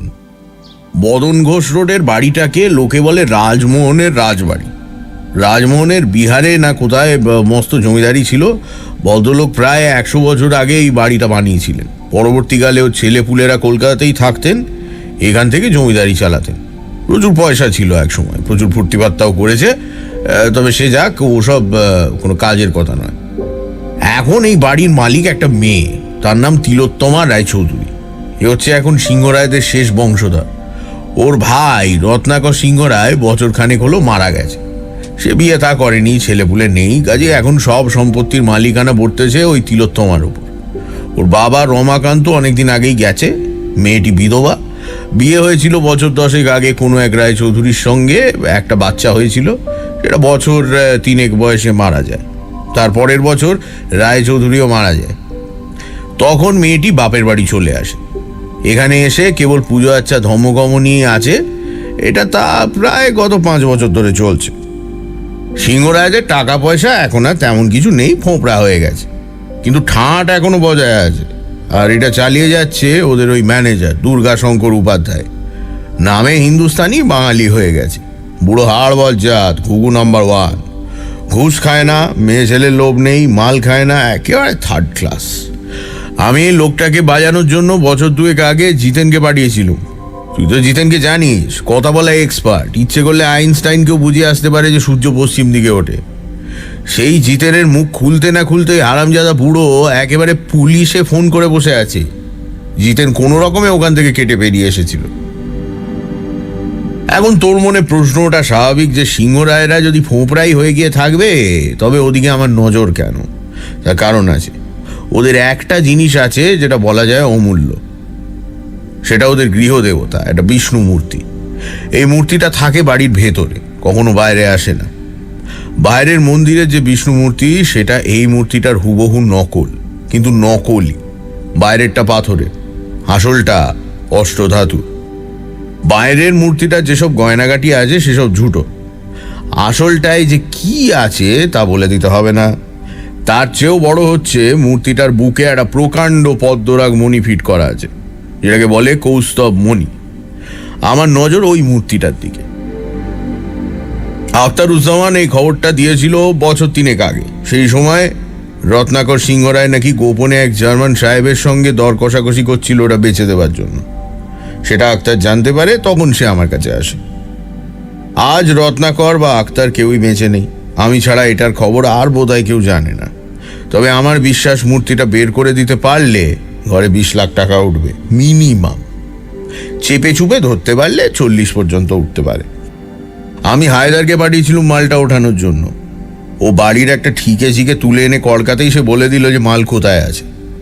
দোতলার ওপর কর্তামশাইয়ের ঘর, সেখানে দেওয়ালের মধ্যে গাঁথা সিন্ধুকের মতো মন্দির। বন্ধ করলে সিন্ধুক, খুললে মন্দির। সেখানেই গৃহদেবতার অবস্থান। তুই তো জানিস হায়দার ছিল কলকাতা কেন সারা দেশের 1 নম্বর গব্বাবাজ, যাকে ইংরেজিতে বলে ক্যাট বাগলার। অত বড় শরীরটা নিয়ে যে কোনো বাড়ির খাড়া দেওয়াল বেয়ে টিকটিকির মতো উঠে যেতে পারত। 10 তলার ওপর কান হিসেবে হাঁটাচলা করতো, যেন ময়দানে হাওয়া খাচ্ছে। তার পক্ষে দোতলার ওপরে একটা ঘরে ঢুকে ঘুমের ওষুধ স্প্রে করে একটা সিন্দুক ভেঙে মাল বের করে আনা কোনো ব্যাপারই ছিল না। অথচ কিসের থেকে কি হয়ে গেল? হ্যাঁ, ওই বাড়ির যে 3টে দারোয়ান আছে তাদের 7 দিনেই হায়দারকে কাবু করা। তার মানে অনেকগুলো লোক ওখানে হায়দারের জন্য অপেক্ষা করছিল। ও ঢুকতেই সবাই মিলে ওকে কবজা করে ছাদ থেকে নিয়ে গিয়ে 2টো বেডরুম?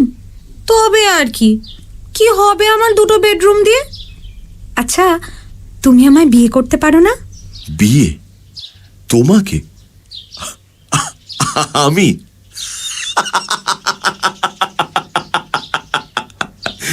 পাগল হয়েছো? হ্যাঁ, ফিল্মে নামিয়ে দিয়েছি, ভালো খাচ্ছ দাচ্ছ, ব্যাস ওই পর্যন্ত।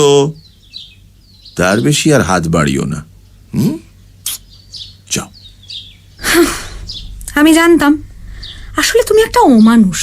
তোমার বাইরেটা যেমন সুন্দর, ভেতরটা তেমনি কুৎসিত। তাহলে বিয়ে করতে চাওয়া কেন? বিয়ে করলে তো ভেতর বাহির সব সমান, তখন সেটা সইতে পারবে। তার চেয়ে এখন বাইরেটা নিয়ে আছো, সেটা নিয়েই থাকো। কুৎসিত যেটা, সেটা ভেতরেই থাক। বড়বাবুর সঙ্গে গাড়ি করে গিয়ে রাজমোহনের রাজবাড়ি দেখে এলুম। রাজবাড়ি কিচ্ছু নয়, তবে বেশ বড় বাড়ি। চারিদিকে 8 ফুট উঁচু পাঁচিল, পাঁচিলের মাঝখানে বর্ষার মতো দেখতে লোহার শিক লাগানো চওড়া গেট। গেটের পর মার্বেল পাথর বসানো উঠোন, তার এক পাশে মন্দির, অন্য পাশে বোধহয় অফিস ঘর। গেটের দুপাশে দারোয়ানের বসবার সিমেন্টের চেয়ার, ওপরে সিমেন্টের লাল সবুজ রং করা ছাতা। উঠোনের পেছনে টানা লম্বা দোতলা বাড়ি, সামনে কারুকার্য করা লোহার রেলিং বসানো বারান্দা, ওপরে সবুজ রং করা কাঠের ঝিলমিল। পেছনে সার সার দরজা। কটা ঘর বলা শক্ত। একতলায় বাড়ির মাঝখানে বারান্দায় ওঠার শ্বেত পাথরের সিঁড়ি, দোতলায় ওঠার সিঁড়িটা রাস্তা থেকে দেখা যায় না। বড়বাবু বললেন, গেটের ঠিক সামনে দোতলায় যে ঘরটা দেখছিস ওটাই কর্তামশাইয়ের ঘর। তিলোত্তমা ওখানেই শোয়। আর একতলায় একদম ডান দিকে ঘরটা ওই হারামজাদা উপাধ্যায়। হেদারের লাশ কোথায় পড়েছিল? এই যে আমরা গাড়িটা যেখানে রেখেছি ঠিক এইখানে। ওই বাড়ির ছাদ থেকে হেদারকে এত দূরে ছুঁড়ে ফেলেছিল? এ তো 10-12 জন তাগড়া লোকের কাজ। হ্যাঁ, তা তো বটেই। খবরটা যে কে ওগড়ালো সে আগে লোক লাগিয়েছি, 2-1 দিনের মধ্যেই বের করব। তুই তোর কাজ শুরু করে দে, এই নিয়ে ভাবিস নি। যত তাড়াতাড়ি পারিস তিলোত্তমাকে ওড়ানোর চেষ্টা কর, বুঝেছিস? বলে বড়বাবু দুটো সোনা বাঁধানো দাঁত বের করে নিঃশব্দে হাসতে লাগলেন।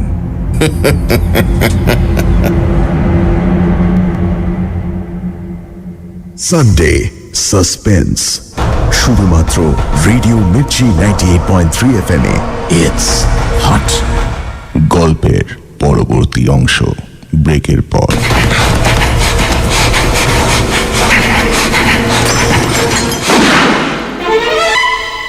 সানডে সাসপেন্স, শুধুমাত্র রেডিও মির্চি 98.3 FM এ। It's hot. সানডে সাসপেন্সে আজ মনোজ সেনের লেখা শিকার। পূর্ণেন্দুকে একটা কাজের ভার দেয় বড়বাবু। ভবানীপুরের সিংহরায়দের বাড়িতে লুকোনো আছে একটা পদ্মরাগ মণিযুক্ত অষ্টধাতুর বিষ্ণু মূর্তি। মূর্তিটা চুরি করতে আগে হায়দার নামে একটি ছেলেকে পাঠিয়েছিলেন তিনি, কিন্তু কিছুদিনের মধ্যেই হায়দারের ঘাড় মটকানো মৃতদেহ উদ্ধার হয় সামনের রাস্তায়। তাই কাজের ভার এবার পূর্ণেন্দুর ঘাড়ে। বাড়ির কর্ত্রী তিলোত্তমা দেবীকে প্রেমের জালে বশ করে সেই মূর্তি তাকে হাতাতে হবে। তারপর